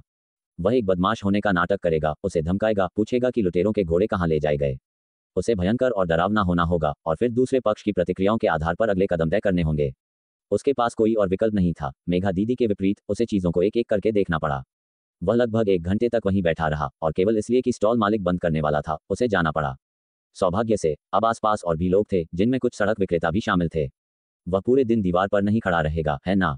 पार्थ का भाव थोड़ा बदल गया। उसे दोपहर में लगभग 5 बजे तक निकलना था, नहीं तो वह गार्ड टीम द्वारा पकड़े जाने की संभावना रखेगा। इससे भी बदतर, अगर आज कोई अच्छा मौका नहीं मिला तो उसे कल वापस आना होगा, और अगर कल नहीं तो अगले दिन। कितना कीमती समय बर्बाद। अगर उसने इस समय का उपयोग मार्शल आर्ट का अभ्यास करने के लिए किया होता, तो वह शायद पहले ही मांसपेशी शोधन के मध्यम चरण को पार कर चुका होता। लेकिन उसके पास और क्या विकल्प था? पार्थ ने अपना दिमाग लगाया, गहरे विचारों में डूबा हुआ। शायद वह दूसरे पक्ष को फुसला कर ला सकता था, लेकिन उसे ऐसा करने के लिए किसे ढूंढना चाहिए, और किस कारण से? इसके अलावा वह और यशवंत अजनबी थे। उसे एक सुनसान जगह पर ले जाना अवास्तविक था। वह केवल छिप सकता था और देख सकता था कि रात में कोई मौका मिलता है या नहीं। अगर मिला तो पकड़े जाने पर भी सजा के लायक होगा। इस निर्णय के साथ वह आगे बढ़ा। पहले खेती की तकनीकें बेचने वाले बूढ़े व्यक्ति को ढूंढने का फैसला किया। हालांकि केवल 1 दिन हुआ था, उसे आश्चर्य हुआ कि क्या कोई नई मैनुअल थी। जांच करने में कोई हर्ज नहीं था। जहां तक रक्त, चावल और हथियार खरीदने की बात थी, वह उसे बाद के लिए, वापस जाते समय के लिए छोड़ देगा। मुख्य सड़क से गुजरते हुए और एक छोटी गली में आते हुए विक्रेताओं की चिल्लाहट उसके कानों में भर गई। वह सीधे चला गया और जल्दी ही परिचित आकृति को देखा। वहां बूढ़ा आदमी एक स्टूल पर बैठा था, और जब भी कोई गुजरता तो वह खड़ा हो जाता और जोर शोर से अपनी मैनुअल बेचता, लेकिन ज्यादातर लोग उसे देखते भी नहीं थे। हर बार ऐसा होने पर बूढ़ा आदमी कोसता और वापस बैठ जाता, केवल किसी और के पास आने पर फिर से खड़ा होता। और यह बार बार दोहराया गया। किसी को यह मानना पड़ेगा कि बूढ़े आदमी की खाल मोटी थी। बूढ़ा आदमी वापस बैठ गया, अपने सामने मुट्ठी भर गुप्त मैनुअल को देखा और आह भरी। लगता था कि कोई भी उसकी चीजें खरीदने को तैयार नहीं था।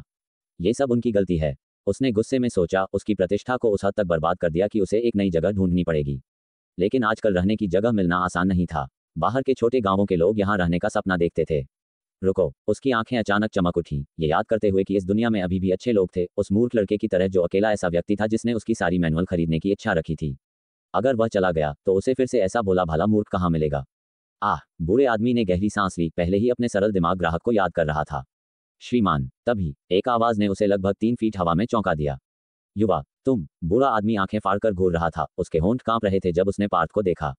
हे, मैं हूं। पार्थ मुस्कुराया, स्टॉल पर सजी 5 गुप्त मैनुअल पर नजर डाली, थोड़ा निराश महसूस कर रहा था। बस यही है तुम्हारे पास? मुझे उम्मीद नहीं थी कि तुम इतनी जल्दी आओगे। बूढ़ा आदमी फूल की तरह मुस्कुराया। छोटे भाई, मात्रा को मत देखो, हर एक खजाना है। क्या ऐसा है? पार्थ ने शीर्षकों को स्कैन किया। 1 अंगुली 1 यांग फिंगर, 9 महल तलवारबाजी, 9 पैलेसेस स्वॉर्ड्समैनशिप, 7 बुराइयां हथेली, 7 ईवल्स पाम, सहज कौशल, अनेक स्किल और स्वर्गीय ब्लेड तकनीक, सेलेस्टियल ब्लेड टेक्निक। वे 13 महान संरक्षकों का क्रॉस प्रशिक्षण, 13 ग्रैंड प्रोटेक्टर्स, क्रॉस ट्रेनिंग या गोल्डन बेल शील्ड नहीं थे जो वह चाहता था। उसकी निराशा बढ़ी, हालांकि यह समझा जा सकता था कि वह कितनी जल्दी लौटा था। उसने फिर भी उन्हें देखने का फैसला किया। वे अभी भी प्रभावशाली लग रहे थे। अगर कम से कम एक असली होता तो यह इसके लायक होता। श्रीमान, पिछली बार की तरह क्या मैं देख सकता हूँ? चिंता मत करो, मैं केवल आधा ही पढ़ूंगा। पार्थ मुस्कुराया। कोई समस्या नहीं छोटे भाई, मैं तुम्हें कैसे मना कर सकता हूँ? लेकिन हमने सहमति व्यक्त की थी, केवल आधा ही। बूढ़ा आदमी उत्तेजित होकर अपने हाथ रगड़ने लगा। उसे उम्मीद नहीं थी कि पार्थ इतनी जल्दी वापस आएगा। अगर उसे पता होता तो वह और प्रतियां तैयार करता। फिर से, अगर लड़का आसपास रहता था तो उसे भविष्य में ग्राहकों की कमी नहीं होगी, है ना? फिर से वह लड़का, वह वापस आ गया। हो नहीं सकता, कोई इतना मूर्ख कैसे हो सकता है? एक घोटाला काफी नहीं था। विक्रेता एक के बाद एक निशब्द थे। कुछ बूढ़े आदमी से ईर्ष्या करते थे, खुद को ऐसे आसान ग्राहक मिलने की इच्छा रखते थे। दफा हो जाओ, क्या बकवास कर रहे हो? बूढ़ा आदमी नाराज दिखा। ये असली हैं। अगर तुम गुणवत्ता को नहीं पहचानते तो चुप रहो। पार्थ की ओर मुड़ते हुए उसने मुस्कुराया और मैनुअलों की ओर इशारा किया। छोटे भाई, उनकी परवाह मत करो, बेझिझक देखो। पार्थ नीचे बैठा और सबसे नजदीकी मैनुअल के पन्ने पलटने लगा। आह छोटे भाई, तुम अपनी चीज जानते हो। एक नजर में सबसे अच्छा चुनना। बूढ़े आदमी ने अपनी जांघ थपथपाई। एक अंगुली असाधारण है। ये दूर से दुश्मन के एक्यू पॉइंट को निशाना बनाता है, जिससे तुम तुरंत हमला और पीछे हट सकते हो। यह एक सर्वोच्च रक्षात्मक कौशल है। जाहिर है, ऐसे कौशल की कीमत ज्यादा होती है। ही। बेशक, पार्थ ने उसे नजरअंदाज कर दिया। अगर बूढ़ा आदमी भरोसेमंद होता तो सुअर उड़ सकते थे। उसने कुछ पन्ने पलटे, एक पूर्वाभास महसूस किया। यह एक अंगुली नकली लग रहा था। आधा पलटने के बाद उसने उसे नीचे रखा और दूसरी मैनुअल के लिए हाथ बढ़ाया। आह, 9 महल तलवारबाजी। बूढ़े आदमी की आवाज तेज हो गई। छोटे भाई, इसे खरीदना एक सौदा है। क्या तुम जानते हो क्यों? इससे पहले कि पार्थ जवाब दे पाता, बूढ़े आदमी ने जारी रखा। इस तकनीक में 81 चालें हैं, जिसमें 9 महल शरीर और हथेली तकनीक दोनों शामिल हैं। इसलिए तुम्हें एक की कीमत पर 3 कौशल मिलते हैं। ये तुम्हारे लिए ही है, एक औसत व्यक्ति को इसे खरीदने का मौका नहीं मिलेगा। क्या ऐसा है? तो मुझे तुम्हें धन्यवाद देना चाहिए। पार्थ ने रूखेपन से जवाब दिया। मैनुअल का एक चौथाई पलट दिया। कौशल पट्टी पर कुछ नहीं दिखा। जाहिर है, यह नकली था। बूढ़े आदमी की डींगे मारना बेकार था। 2 और पन्ने पलटने के बाद पार्थ ने उसे नीचे रखा और तीसरी मैनुअल उठाई। वह भी नकली। उसका चेहरा काला पड़ गया। उसे नीचे रखकर उसने चौथी उठाई, आधा पलट दिया। कौशल पट्टी अपरिवर्तित रही, जाहिर तौर पर नकली। पार्थ ने उसे नीचे रखा और आखिरी, सहज कौशल पर ध्यान केंद्रित किया। ये मैनुअल आंतरिक सच्ची क्यूई ट्रूची के लिए एक खेती की तकनीक का वर्णन करता प्रतीत होता था। हालांकि वह उस चरण में नहीं था। आगे की तैयारी करना बुरा नहीं था। 5 मैनुअलों में से 4 नकली थे। यकीनन यह एक असली होगा। उसने बूढ़े आदमी की ओर देखा। बाद वाला तिरछी नजर से देखकर चिल्लाया, छोटे भाई, ये 4 बाहरी हैं, लेकिन सहज कौशल आंतरिक है। ये बीमारियों को ठीक कर सकता है, ऊर्जा को नियंत्रित कर सकता है, यहाँ तक कि गंभीर आंतरिक चोटों को भी ठीक कर सकता है। किसी के लिए भी जरूरी। मुझे देखने दो। पार्थ सतर्क था, लेकिन उसे संदेह था कि बूढ़ा आदमी भी सभी 5 को नकली बना सकता है। फिर उसने खोजा। वास्तव में सभी नकली थे। उसका चेहरा काला पड़ गया। श्रीमान, अगर मैंने सभी 5 खरीदे तो कितने? अहम। बूढ़े आदमी ने अपना गला साफ किया। छोटे भाई, तुम बता सकते हो कि ये दुर्लभ रहस्य हैं। खासकर 9 महल तलवारबाजी, 1 में 3 कौशल। मैं तुम्हें छूट दूंगा, बस 100 सिक्के। 100 सिक्के। पार्थ ने हर शब्द धीरे धीरे कहा, फिर एक ठंडी हंसी निकाली। श्रीमान, ये पिछली बार मैंने जो चुकाया था उसका 2 गुना है। आह, बूढ़े आदमी ने दुख का भाव दिखाया। छोटे भाई, ये पिछली बार की तुलना में बहुत बेहतर हैं। तुमसे 100 रुपये लेना एक सौदा है। अगर तुम्हें मुझ पर विश्वास नहीं है तो तूफान मार्शल आर्ट हॉल में पूछो कि एक मुट्ठी तकनीक की कीमत कितनी है। सैकड़ों। खाने को छोड़कर पार्थ लगभग गुस्से से हंस पड़ा। उसने सोचा था कि उनका पिछला लेनदेन सुखद था, इस बार ज्यादा ईमानदारी की उम्मीद कर रहा था। स्पष्ट रूप से बूढ़े आदमी ने उसे एक आसान शिकार के रूप में देखा। सभी नकलियों के लिए कीमत दोगुनी कर दी। अन्यायपूर्ण। बूढ़े आदमी ने पार्थ की नाराजगी को देखा और हिचकिचाने के बाद अपना पैर जोर से जमीन पर मारा। ठीक है, चूंकि तुम एक वफादार ग्राहक हो, मैं 20 कम कर दूंगा। सभी के लिए 80 सिक्के। 80? तुम 80 मांगने की हिम्मत करते हो? तुम वाकई 80 हो? पार्थ ने लगभग उसे मुक्का मार दिया, लेकिन खुद को रोक लिया। सबसे पहले, बूढ़े आदमी को मारना जबरन वसूली की ओर ले जाएगा, इसके लायक नहीं। दूसरे, और इससे भी महत्वपूर्ण बात, बूढ़े आदमी के पास शायद असली मैनुअल थे। वह उनके रिश्ते को बर्बाद नहीं कर सकता था और सस्ती चीजों का एक स्रोत खो नहीं सकता था। हालांकि उसे यह स्पष्ट करना पड़ा कि वह मूर्ख नहीं था। लेकिन ये कैसे बताना था? एक पल सोचने के बाद पार्थ ने शांति से पूछा, श्रीमान, क्या ये मैनुअल वास्तव में उतने अद्भुत हैं जितना आप कहते हैं? युवा। बूढ़ा आदमी आंखें फाड़कर घूर रहा था, अविश्वास के भाव के साथ। तुम एक पुराने ग्राहक हो। अगर मैंने दूसरों से झूठ बोला भी तो मैं तुमसे झूठ नहीं बोलूंगा, है ना? पार्थ मुस्कुराया और सिर हिलाया। चूंकि आपने ऐसा कहा है, श्रीमान, मुझे लगता है कि आप पर संदेह करना असभ्य होगा। बिल्कुल, बिल्कुल। बूढ़ा आदमी मुर्गे की तरह अपना सिर हिलाने लगा। उसे लग रहा था जैसे 80 रुपये के बिल उसके पास आ रहे हैं। ईमानदारी से कहूं तो पैसा अविश्वसनीय रूप से आसानी से आ रहा था, बहुत आसानी से। जब वह बाद में वापस जाएगा तो उसने कुछ और लिखने और दोहरे अंकों का लक्ष्य रखने की योजना बनाई। शायद इस मूर्ख को 200 में बेचे, नहीं 300 में। दोषी महसूस कर रहा हूं। हाँ, थोड़ा सा, लेकिन ज्यादा नहीं। आखिरकार एक बड़ी मछली पकड़ने के बाद क्या उसे अच्छी तरह से फंसाना नहीं चाहिए था? श्रीमान, पार्थ ने बिना जल्दबाजी के कहा, वास्तव में एक और चीज है जो मैंने आपको नहीं बताई है। बूढ़ा आदमी चौंक गया, एक बुरा पूर्वाभास महसूस कर रहा था। उसने सहज रूप से पूछा, वह क्या है? ये पिछली बार मैंने आपसे खरीदी गई 10 अजीब मैनुअल के बारे में है। जैसे ही शब्द बाहर आए, बूढ़े आदमी का दाहिना हाथ अनैच्छिक रूप से कांप गया और उसके चेहरे पर मुस्कान जम गई। क्या हो रहा है? क्या इस मूर्ख को पता चल गया कि उसने नकली खरीदे हैं? लेकिन अगर उसे पता चल गया था तो वह फिर से खरीदने क्यों आया और इतनी देर तक क्यों देखा? क्या वह सिर्फ मुझे परेशान करने आया था? पार्थ चुप रहा और दोनों एक दूसरे को घूरते रहे। आखिरकार बूढ़े आदमी ने खांसा और कहा, युवा, हमने पिछली बार सहमति व्यक्त की थी, एक बार खरीदने के बाद कोई वापसी या विनिमय नहीं, और 30 रुपये मैंने पहले ही खर्च कर दिए हैं, तुम पता लगाओ। बोलने के बाद उसने पार्थ को एक पुराने चालाक अंदाज के साथ देखा जो कह रहा था कि वापस देने के लिए कोई पैसा नहीं है। श्रीमान, मैंने कब कहा कि मैं वापसी चाहता हूँ? तो तुम्हारा क्या मतलब है? बूढ़ा आदमी हैरान था। उसे एहसास हुआ कि लड़का उतना सरल नहीं था जितना उसने सोचा था, लेकिन उसे स्मार्ट कहने के लिए वह उस तरह का भी नहीं दिखता था। पिछली बार मैंने आपसे खरीदी गई 10 अजीब मैनुअल मैंने उन्हें अपने गांव के एक बुजुर्ग को दिखाया। उन्होंने कहा कि उनमें से ज्यादातर नकली थीं। पार्थ ने कहा, बूढ़े आदमी को देखते हुए। बाद वाले का चेहरा तुरंत बदल गया, आंखें मिलाने से बचते हुए। कौन कौन है तुम्हारा ये बुजुर्ग? वह बिना किसी बात के मेरी प्रतिष्ठा को कैसे खराब कर सकता है? मेरी मैनुअल हर पैसे के लायक हैं। मेरे उस बुजुर्ग ने भी यही कहा। पार्थ ने सिर हिलाया।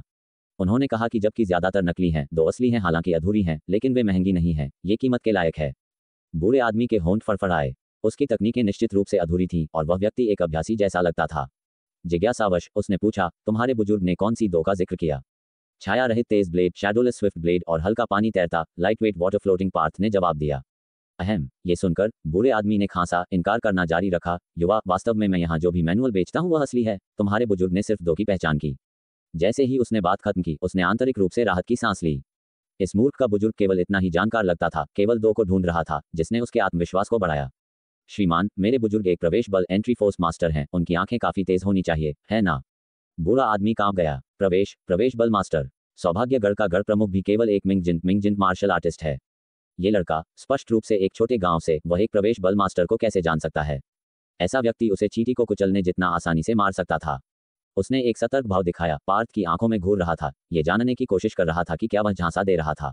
लेकिन पार्थ शांत लग रहा था, उसमें कोई अपराध बोध नहीं था क्योंकि वह सच कह रहा था। हालांकि वह बूढ़े आदमी को डराने के बारे में भी चिंतित था, इसलिए उसने सहज होने का फैसला किया। श्रीमान, मैं इस बात को उठाने का कोई और इरादा नहीं रखता। उस बुजुर्ग ने कहा कि आप जो बेचते हैं वह वास्तव में कीमत के लायक है, बहुत उचित। बिल्कुल बिल्कुल। बूढ़े आदमी ने अपने माथे से पसीना पोंछा और एक थम्स अप दिया। युवा, तुम्हारे बुजुर्ग वास्तव में समझने वाले और माननीय हैं। जैसा कि उन्होंने कहा, मैं जो बेचता हूं वह वास्तव में हर पैसे के लायक है।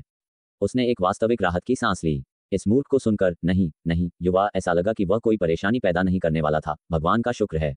नहीं तो सौभाग्यगढ़ में छिपना भी सुरक्षित नहीं होगा। पार्थ का मुंह घुमा, फिर उसने तेजी से विषय बदल दिया, ये कहते हुए, वास्तव में इन 5 मैनुअलों को खरीदने में मुझे शायद ही ज्यादा खर्च आएगा, लेकिन अगर उनमें से कोई भी असली नहीं है तो अपने लिए बोलते हुए मैं शायद फिर कभी खरीदने वापस ना आऊं। बस इतना ही कहा। उसे विश्वास था कि बूढ़ा आदमी निहितार्थ को समझ गया था। कोई समस्या नहीं। जैसे ही उसने आराम किया, बूढ़े आदमी का दिल फिर से उसके गले में आ गया।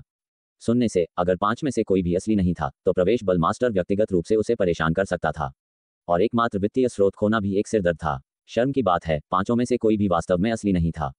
श्रीमान, मैंने अभी जो कहा उससे मेरा कोई मतलब नहीं था, इसे दिल पर मत लेना। पार्थ मुस्कुराया। आपने कहा कि इन 5 मैनुअलों की कीमत कितनी है?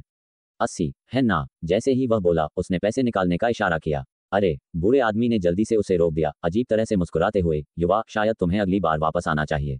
ये 5। वह हकलाया, अंदर से दुखी महसूस कर रहा था। अगर उसे पता होता तो उसे 1 या 2 असली मिला देने चाहिए थे। इन 5 में क्या गड़बड़ है? पार्थ का हाथ हवा में रुक गया, भ्रमित होकर। क्या तुमने उन 5 में कुछ गलत लिखा है? हाँ। बूढ़ा आदमी उत्साह में खुद को भूल गया, जोर देते हुए, मैं तब अच्छी हालत में नहीं था, कुछ जगहों में सुधार की जरूरत है। युवा, शायद 2 दिनों में वापस आओ।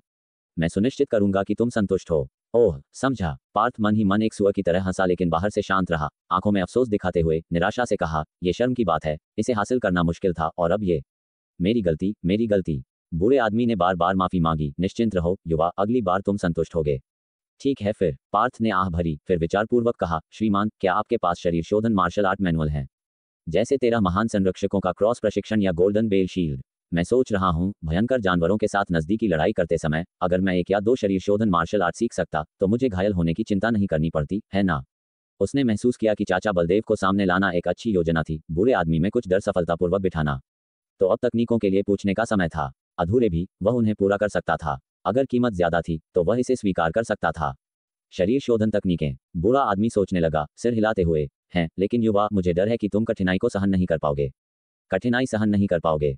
हाँ। बूढ़ा आदमी शायद ही कभी एक ईमानदार भाव दिखाता था। शरीर शोधन कौशल, वे वास्तव में तेज होते हैं, लेकिन वे दूसरों की तुलना में बहुत ज्यादा पसीना मांगते हैं, और जब तक तुम सफल नहीं होते, शरीर को अपरिवर्तनीय क्षति पहुंचा सकते हैं।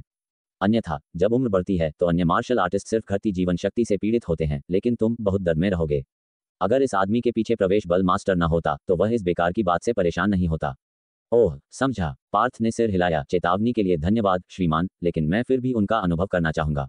बूढ़े आदमी और पार्थ ने आंखें मिलाईं। एक पल बाद बूढ़े आदमी ने आह भरी। ठीक है, अगर तुम वाकई चाहते हो तो मैं तुम्हें 13 महान संरक्षकों का क्रॉस प्रशिक्षण और गोल्डन बेल शील्ड ला दूंगा, ठीक है। पार्थ तुरंत खुश हो गया। तो बूढ़े आदमी के पास ये 2 तकनीकें थीं। उसकी पहचान वास्तव में क्या थी? क्या वह वास्तव में 5 पर्वत तलवार संप्रदाय 5 माउंटेन स्वॉर्ड सेक्ट का वंशज हो सकता था जैसा उसने दावा किया था?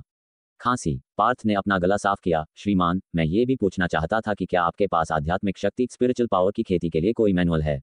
आत्मा की खेती। बूढ़े आदमी का मुंह हल्का सा खुल गया। शायद इस सवाल की उम्मीद नहीं थी।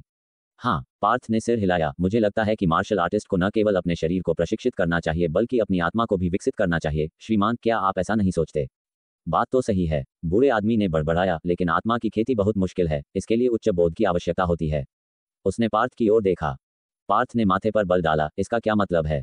क्या वह सोचता है कि मेरा बोध कम है? बूढ़ा आदमी वास्तव में ऐसा ही सोचता था। दरअसल उसने न केवल सोचा कि पार्थ यह नहीं कर सकता, बल्कि उसने ये भी माना कि प्रवेश बल मास्टर भी नहीं कर सकता। ये डरावनी बात नहीं थी, यह एक तथ्य था। केवल जागरूक अवेकनर्स, जिनके पास सामान्य लोगों की तुलना में कहीं ज्यादा आध्यात्मिक शक्ति होती है, वे ही दहलीज को छू सकते थे। फिर भी वह उस पैसे को कैसे मना कर सकता था जो उसे दिया जा रहा था? युवा, तुम शरीर शोधन मैनुअल और साथ ही आध्यात्मिक शक्ति के लिए भी चाहते हो, है ना? बूढ़े आदमी ने एक सार्थक मुस्कान दी।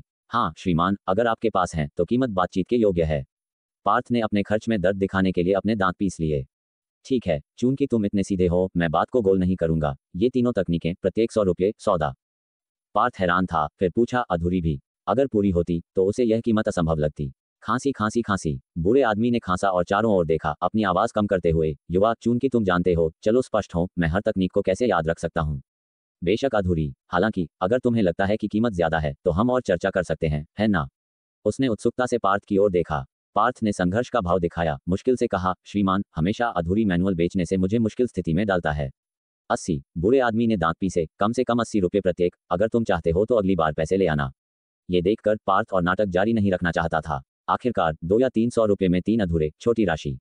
ठीक है, 80 रुपये प्रत्येक। उसने सिर हिलाया। अगर श्रीमान के पास और अच्छी तकनीकें हैं तो उन्हें दिखाओ, मैं उन बुजुर्ग से और पैसे उधार लूंगा ताकि उन सभी को खरीद सकूं। अच्छा अच्छा। बूढ़ा आदमी काफी प्रभावित हुआ। कितना अच्छा युवा, यहाँ तक कि मेरे स्टॉल के व्यापार को समर्थन देने के लिए पैसे भी उधार ले रहा है। अधूरी तो बहुत हैं, बस कीमत 10 रुपये से 8 गुना ज्यादा तक, भारी लाभ। ठीक है युवा, 3 या 4 दिनों में वापस आना, संतुष्टि की गारंटी है। याद रखना, पर्याप्त पैसे ले आना, कोई उधार नहीं। उसने अंत में याद दिलाया। पार्थ ने कुछ देर सोचने के बाद शांत भाव से पूछा, बाबा जी, क्या ये नियम पुस्तिकाएं सच में उतनी ही अद्भुत हैं जितना आप बता रहे हैं? बूढ़े व्यक्ति की आंखें हैरानी से फैल गईं। युवा, तुम तो पुराने ग्राहक हो। मैं दूसरों से झूठ बोल सकता हूँ, पर तुमसे क्यों बोलूंगा? पार्थ ने मुस्कुराकर सिर हिलाया। जब आपने कह ही दिया है बाबा जी, तो शक करना मेरी तरफ से असभ्यता होगी। बिल्कुल बिल्कुल। बूढ़ा व्यक्ति मुर्गे की तरह चोंच मारते हुए सिर हिलाने लगा। उसे लग रहा था जैसे 80 के नोट उसके सामने लहरा रहे हों। ईमानदारी से कहें तो ये पैसा बहुत ही आसानी से आ रहा था, बहुत ज्यादा आसानी से। वह बाद में जाकर कुछ और लिखने की योजना बना रहा था और सोच रहा था कि इस मूर्ख को 200 में नहीं 300 में बेच दे। क्या उसे ग्लानि हो रही थी? हाँ, थोड़ी बहुत, पर ज्यादा नहीं। आखिरकार जब एक बड़ी मछली फंसी गई है तो उसे पूरी तरह से क्यों ना फंसाया जाए? बाबा जी, पार्थ ने धीमे से कहा, दरअसल एक बात है जो मैंने आपको नहीं बताई है। बूढ़ा व्यक्ति चौंक गया। उसे एक बुरी आशंका महसूस हुई। उसने सहजता से पूछा, क्या बात है? यह उन 10-12 नियम पुस्तिकाओं के बारे में है जो मैंने पिछली बार आपसे खरीदी थी। इतना सुनते ही बूढ़े व्यक्ति का दाहिना हाथ अनैच्छिक रूप से कांप गया और उसके चेहरे की मुस्कान जम गई। यह क्या हो रहा है? क्या इस मूर्ख को पता चल गया कि उसने नकली माल खरीदा है? लेकिन अगर पता चल गया था तो वह वापस खरीदने क्यों आया और इतनी देर तक क्यों देखता रहा? क्या वह केवल परेशान करने आया है? पार्थ चुप रहा और दोनों एक दूसरे को घूरते रहे। आखिरकार बूढ़े व्यक्ति ने खांसते हुए कहा, युवा, पिछली बार हमारी बात हुई थी, एक बार खरीदने के बाद न वापसी न अदला बदली, और वह 30 रुपये मैंने पहले ही खर्च कर दिए हैं, तुम देख लो। ये कहते हुए उसने पार्थ को एक पुरानी धूर्तता भरी नजर से देखा, जिसका मतलब था कि पैसा वापस नहीं मिलेगा। बाबा जी, मैंने कब कहा कि मुझे रिफंड चाहिए? तो फिर तुम्हारा मतलब क्या है? बूढ़ा व्यक्ति हक्का बक्का रह गया। उसने महसूस किया कि यह लड़का उतना सीधा नहीं था जितना उसने सोचा था, लेकिन उसे होशियार कहें तो वह उस तरह का भी नहीं दिखता था। मैंने आपसे जो 10-12 नियम पुस्तिकाएं खरीदी थी वह मैंने अपने गांव के एक बड़े बुजुर्ग को दिखाई थी। उन्होंने कहा कि उनमें से ज्यादातर नकली हैं। पार्थ ने बूढ़े व्यक्ति को देखते हुए कहा। बूढ़े व्यक्ति का चेहरा तुरंत बदल गया और उसने नजरें चुरा लीं। कौन है वह बुजुर्ग तुम्हारा? वह बिना बात के मेरी प्रतिष्ठा पर दाग कैसे लगा सकता है? मेरी नियम पुस्तिकाएं एक एक पैसे के लायक हैं। मेरे बुजुर्ग ने भी यही कहा, पार्थ ने सिर हिलाया। उन्होंने कहा कि जबकि ज्यादातर नकली हैं, दो असली हैं, हालांकि अधूरी हैं, लेकिन महंगी नहीं हैं, कीमत के लायक हैं। बूढ़े व्यक्ति के होंठ फड़फड़ाए। उसकी तकनीकें निश्चित रूप से अधूरी थीं और वह व्यक्ति एक अभ्यासी जैसा लग रहा था। जिज्ञासावश उसने पूछा, तुम्हारे बुजुर्ग ने किन दो का जिक्र किया? छायाहीन, त्वरित कृपाण और हल्का जल प्लवन, पार्थ ने जवाब दिया। ये सुनकर बूढ़ा व्यक्ति खांसा और इनकार करता रहा। युवा, असल में मैं यहाँ जो भी नियम पुस्तिका बेचता हूँ वह सब असली हैं। तुम्हारे बुजुर्ग ने केवल दो की पहचान की। जैसे ही उसने ये खत्म किया, उसने अंदर ही अंदर राहत की सांस ली। इस मूर्ख के बुजुर्ग केवल इतने ही जानकार लगते थे, केवल दो ही ढूंढ पाए, जिससे उसका आत्मविश्वास बढ़ा। बाबा जी, मेरे बुजुर्ग एक प्रवेश शक्ति गुरु हैं, उनकी आंखें काफी पैनी होनी चाहिए, है ना? बूढ़ा व्यक्ति सिहर उठा। प्रवेश शक्ति गुरु। सौभाग्यगढ़ के किलेदार भी केवल एक मिंगजिन योद्धा हैं। ये लड़का, जो स्पष्ट रूप से एक छोटे से गांव से है, वह प्रवेश शक्ति गुरु को कैसे जानता होगा? ऐसा व्यक्ति उसे चींटी को कुचलने जितना आसानी से मार सकता है। उसने सतर्कता भरी नजर दिखाई, पार्थ की आंखों को घूरते हुए ये जानने की कोशिश की कि क्या वह झांसा दे रहा है। लेकिन पार्थ शांत दिख रहा था, क्योंकि वह सच कह रहा था, इसलिए उसके चेहरे पर कोई अपराध बोध नहीं था। हालांकि वह बूढ़े व्यक्ति को डराने के बारे में भी चिंतित था, इसलिए उसने नरमी दिखाते हुए कहा, बाबा जी, मेरा इसे उठाने का कोई और इरादा नहीं है। उन बुजुर्ग ने कहा कि आप जो बेचते हैं वह वास्तव में कीमत के लायक है, बहुत मुनासिब। बिल्कुल बिल्कुल, बूढ़े व्यक्ति ने अपने माथे से पसीना पोंछा और अंगूठा दिखाया। युवा, तुम्हारे बुजुर्ग सचमुच समझदार और सम्मानित हैं। जैसा उन्होंने कहा, मैं जो बेचता हूँ वह वास्तव में एक एक पैसे के लायक है। उसने सच में राहत की सांस ली। इस मूर्ख, नहीं, इस युवा की बात सुनकर ऐसा लगा कि वह कोई परेशानी खड़ी करने नहीं जा रहा था। भगवान का शुक्र है, अन्यथा सौभाग्यगढ़ में छिपकर भी वह सुरक्षित नहीं रहता। पार्थ के होंठ ऊपर की ओर मुड़े, फिर उसने तेजी से विषय बदल दिया और कहा, असल में इन 5 नियम पुस्तिकाओं को खरीदने में मुझे ज्यादा खर्च नहीं आएगा, लेकिन अगर उनमें से कोई भी असली नहीं हुई तो अपने लिए बोलूं तो शायद मैं वापस कभी खरीदने ना आऊं। बस इतना ही कहना काफी था। उसे विश्वास था कि बूढ़ा व्यक्ति निहितार्थ समझ गया होगा। कोई बात नहीं। जैसे ही वह शांत हुआ, बूढ़े व्यक्ति का दिल फिर से गले तक आ गया। इस बात से, अगर 5 में से कोई भी असली नहीं हुई तो प्रवेश शक्ति गुरु शायद व्यक्तिगत रूप से उसे परेशान कर सकते हैं। और एकमात्र आर्थिक स्रोत खोना भी एक सिरदर्द था। शर्म की बात यह थी कि 5 में से कोई भी वास्तव में असली नहीं थी। बाबा जी, मेरे कहने का वह मतलब नहीं था, आप दिल पर मत लीजिए। पार्थ मुस्कुराया। आपने इन 5 नियम पुस्तिकाओं की कीमत कितनी बताई थी? 80, है ना? जब वह बोल रहा था तो उसने पैसे निकालने का इशारा किया। अरे, बूढ़े व्यक्ति ने तेजी से उसे रोक दिया, अजीब सी हंसी के साथ। युवा, शायद तुम अगली बार आओ। ये 5। वह हकलाया, अंदर से बहुत दुखी महसूस कर रहा था। अगर उसे पता होता तो उसे 1 या 2 असली किताबें मिला देनी चाहिए थीं। इन 5 में क्या गड़बड़ है? पार्थ का हाथ हवा में रुक गया, भ्रमित होकर। क्या आपने उन 5 में कुछ गलत लिख दिया है? हाँ। बूढ़ा व्यक्ति उत्तेजना में खुद को भूल गया और जोर देकर बोला, तब मेरी हालत ठीक नहीं थी, कुछ जगहों पर सुधार की जरूरत है। युवा, शायद 2 दिन में वापस आओ, मैं तुम्हें संतुष्ट कर दूंगा। मैं समझा। पार्थ अंदर ही अंदर सुअर की तरह हंसा, लेकिन बाहर से शांत रहा। उसकी आंखों में पछतावा था। निराशा से कहा, यह शर्म की बात है, यह मुश्किल से हाथ लगी थी, और अब ये मेरी गलती। बूढ़े व्यक्ति ने बार बार माफी मांगी। निश्चिंत रहो युवा, अगली बार तुम संतुष्ट हो जाओगे। ठीक है फिर। पार्थ ने आह भरी, फिर सोच समझकर कहा, बाबा जी, क्या आपके पास काय साधन की कोई नियम पुस्तिका है? जैसे 13 महासंरक्षक का क्रॉस प्रशिक्षण या स्वर्ण घंटी कवच। मैं सोच रहा हूँ, खूंखार जानवरों के साथ नजदीकी से लड़ते समय अगर मैं 1 या 2 काय साधन मार्शल आर्ट सीख सकूं तो मुझे घायल होने की चिंता नहीं रहेगी, है ना? उसने महसूस किया कि चाचा बलदेव का जिक्र करना एक अच्छी योजना थी, जिससे बूढ़े व्यक्ति के मन में सफलतापूर्वक कुछ डर बैठ गया। इसलिए अब तकनीकें मांगने का समय था। यहाँ तक कि अधूरी भी वह उन्हें पूरा कर सकता था। अगर कीमत ज्यादा हुई तो भी वह स्वीकार कर सकता था। काय साधन तकनीकें। बूढ़े व्यक्ति ने विचार किया, सिर हिलाते हुए, हैं तो, लेकिन युवा, मुझे डर है कि तुम ये तकलीफ सह नहीं पाओगे। तकलीफ सह नहीं पाऊंगा? हाँ। बूढ़े व्यक्ति ने शायद ही कभी इतना सच्चा भाव दिखाया हो। काय साधन कौशल, वे वास्तव में तेजी से काम करते हैं, लेकिन वे दूसरों की तुलना में बहुत अधिक पसीना मांगते हैं, और जब तक तुम सफल नहीं हो जाते तब तक शरीर को अपरिवर्तनीय क्षति पहुंचा सकते हैं। अन्यथा जब उम्र बढ़ती है तो अन्य मार्शल आर्टिस्ट केवल घटती हुई जीवन शक्ति से पीड़ित होते हैं, लेकिन तुम असहनीय दर्द में होगे। अगर इस लड़के के पीछे प्रवेश शक्ति गुरु न होते तो वह इस बेकार की बात पर ध्यान भी नहीं देता। मैं समझा। पार्थ ने सिर हिलाया। चेतावनी के लिए धन्यवाद बाबा जी, लेकिन मैं फिर भी उन्हें आजमाना चाहूंगा। बूढ़े व्यक्ति और पार्थ ने आंखें मिलाईं। एक पल बाद बूढ़े व्यक्ति ने आह भरी, ठीक है, अगर तुम सच में चाहते हो तो मैं तुम्हें 13 महासंरक्षक का क्रॉस प्रशिक्षण और स्वर्ण घंटी कवच दिलवा दूंगा, ठीक है? पार्थ तुरंत खुश हो गया। तो बूढ़े व्यक्ति के पास ये दोनों तकनीकें थीं। उसकी असली पहचान क्या थी? क्या वह सच में 5 पर्वत तलवार संप्रदाय का वंशज था, जैसा कि उसने दावा किया था? खांसते हुए पार्थ ने अपना गला साफ किया। बाबा जी, मैं ये भी पूछना चाहता था कि क्या आपके पास आध्यात्मिक शक्ति को विकसित करने के लिए कोई नियम पुस्तिका है? आत्मा का विकास। बूढ़े व्यक्ति का मुंह थोड़ा खुला, शायद इस सवाल की उम्मीद नहीं थी। हाँ। पार्थ ने सिर हिलाया। मुझे लगता है कि मार्शल आर्टिस्ट को केवल अपने शरीर को ही नहीं बल्कि अपनी आत्मा को भी प्रशिक्षित करना चाहिए। बाबा जी, क्या आप ऐसा नहीं सोचते? बात तो सही है, बूढ़े व्यक्ति ने बड़बड़ाया, लेकिन आत्मा का विकास बहुत मुश्किल है, इसके लिए उच्च बोध की आवश्यकता होती है। उसने पार्थ पर एक नजर डाली। पार्थ ने माथे पर बल डाला। उसका क्या मतलब है? क्या वह सोचता है कि मेरा बोध कम है? बूढ़ा व्यक्ति सच में ऐसा सोचता था। असल में उसने न केवल सोचा कि पार्थ यह नहीं कर सकता, बल्कि उसे यह भी विश्वास था कि प्रवेश शक्ति गुरु भी नहीं कर सकता। यह डरावनी बात नहीं थी, यह एक तथ्य था। केवल जागृत जन ही इस दहलीज को छू सकते थे, जिनकी आध्यात्मिक शक्ति सामान्य लोगों से कहीं ज्यादा थी। फिर भी उसके पास आए पैसे को वह कैसे मना कर सकता था? युवा, तुम्हें काय साधन नियम पुस्तिकाएं और आध्यात्मिक शक्ति के लिए भी चाहिए, है ना? बूढ़े व्यक्ति ने एक अर्थपूर्ण मुस्कान दी।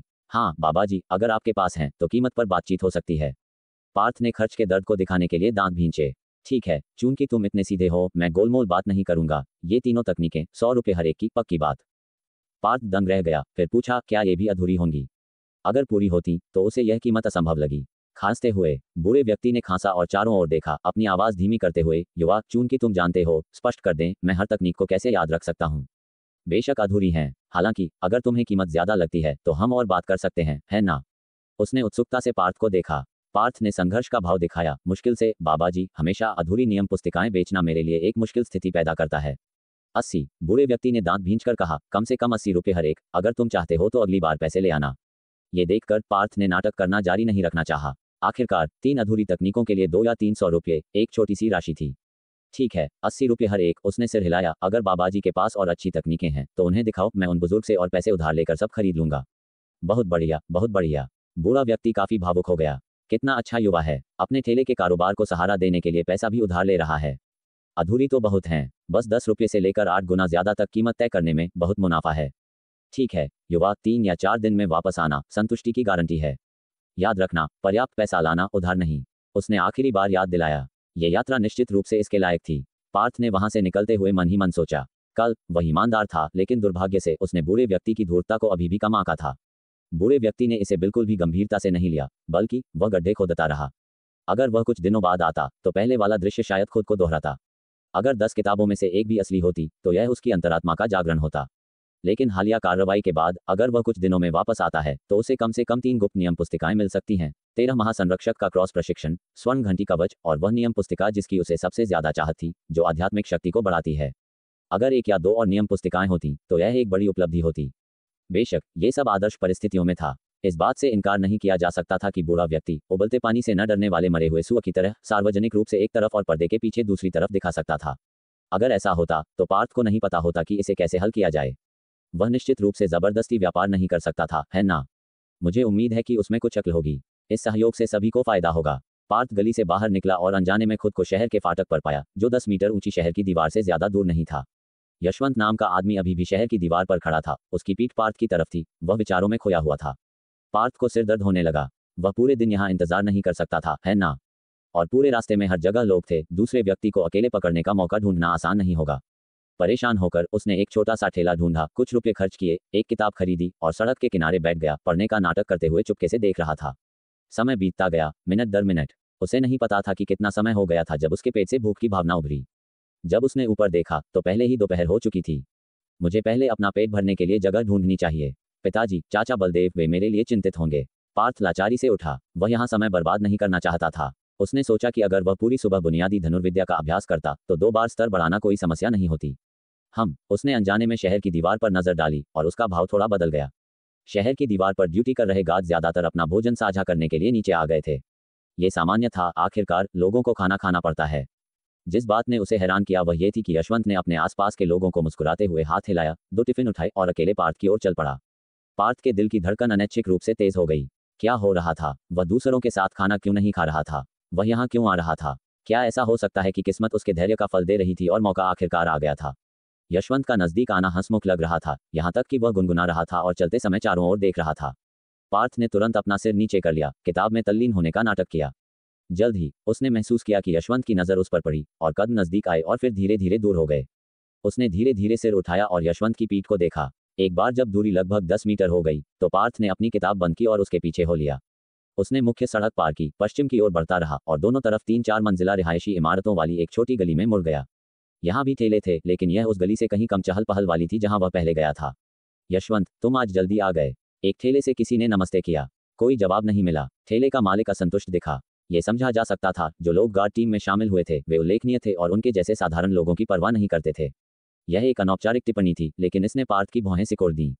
क्या इसका मतलब यह था कि आज उसके लिए खास था? शायद उसने आधे दिन की छुट्टी ले ली थी। युवा, कुछ खरीदना है। ठेले के मालिक ने पार्थ को उत्साह से नमस्ते किया। पार्थ ने उसे हाथ से मना किया और पीछे चलना जारी रखा।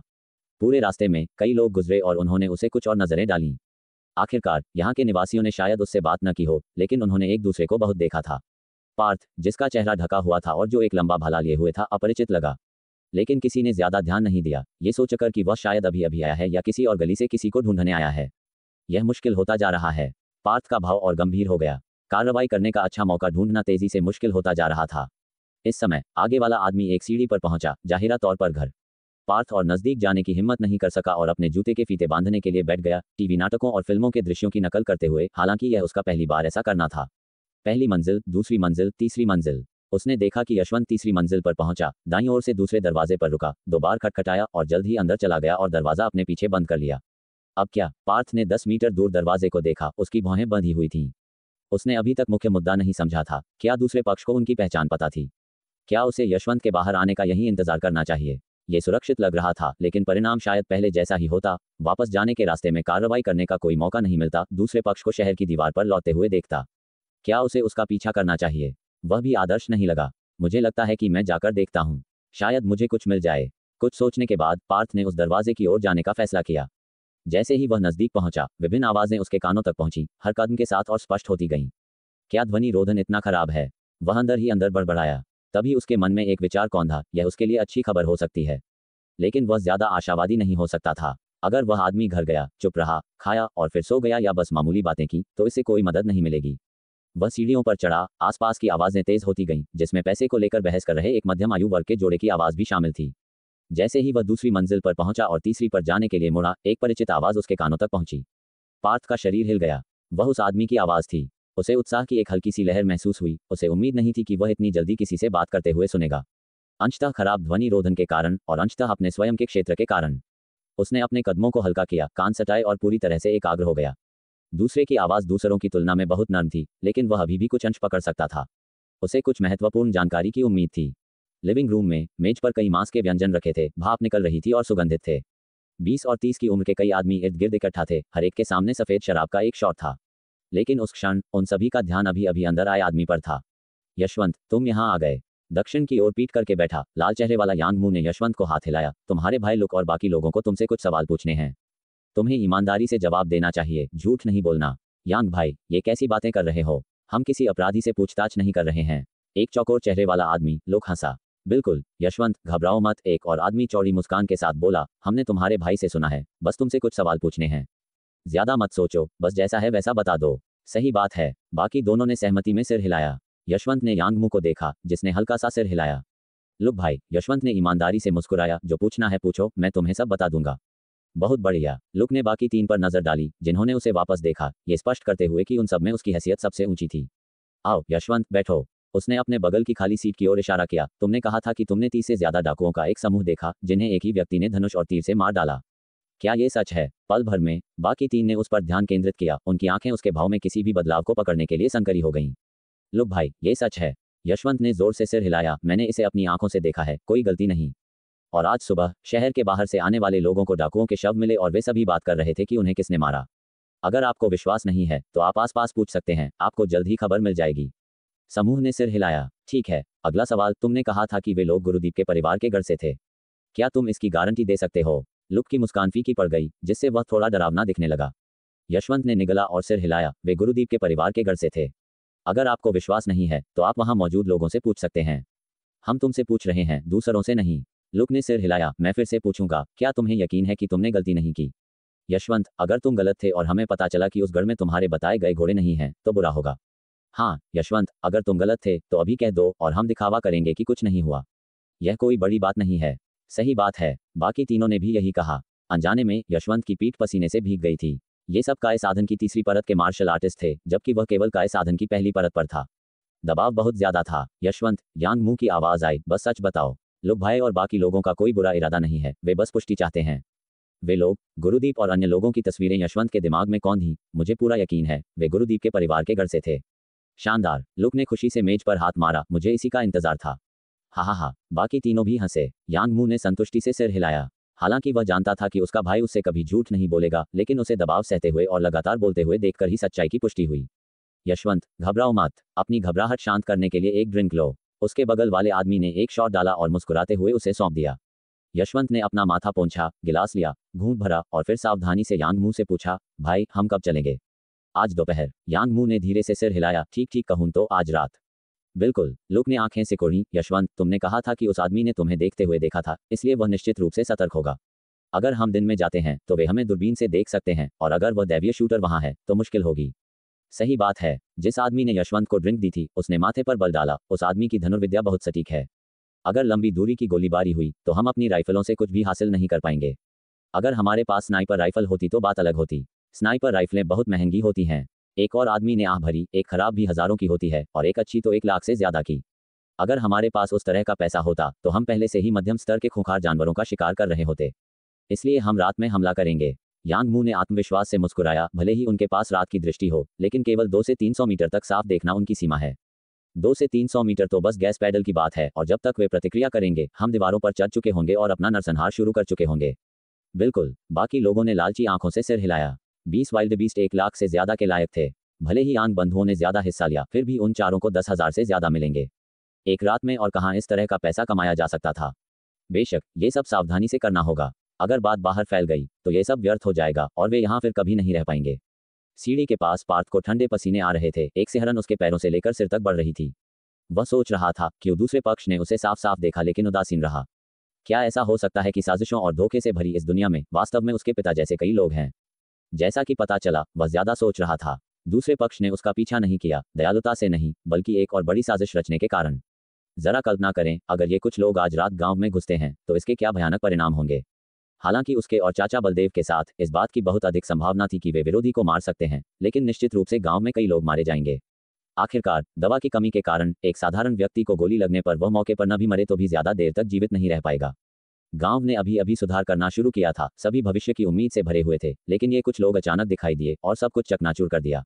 ये सोचते हुए पार्थ ने अपनी मुट्ठियां भींच लीं। उसकी छाती में भयंकर क्रोध धधक रहा था। उसे इन कुछ लोगों को अंदर जाकर मारने की तीव्र इच्छा महसूस हुई, लेकिन ऐसा करना स्पष्ट रूप से तर्कहीन था। चूंकि इन कुछ लोगों को उसकी ताक पता थी और फिर भी उन्होंने कार्रवाई करने की हिम्मत की, तो उन्हें निश्चित रूप से अपनी ताक पर कुछ भरोसा होगा।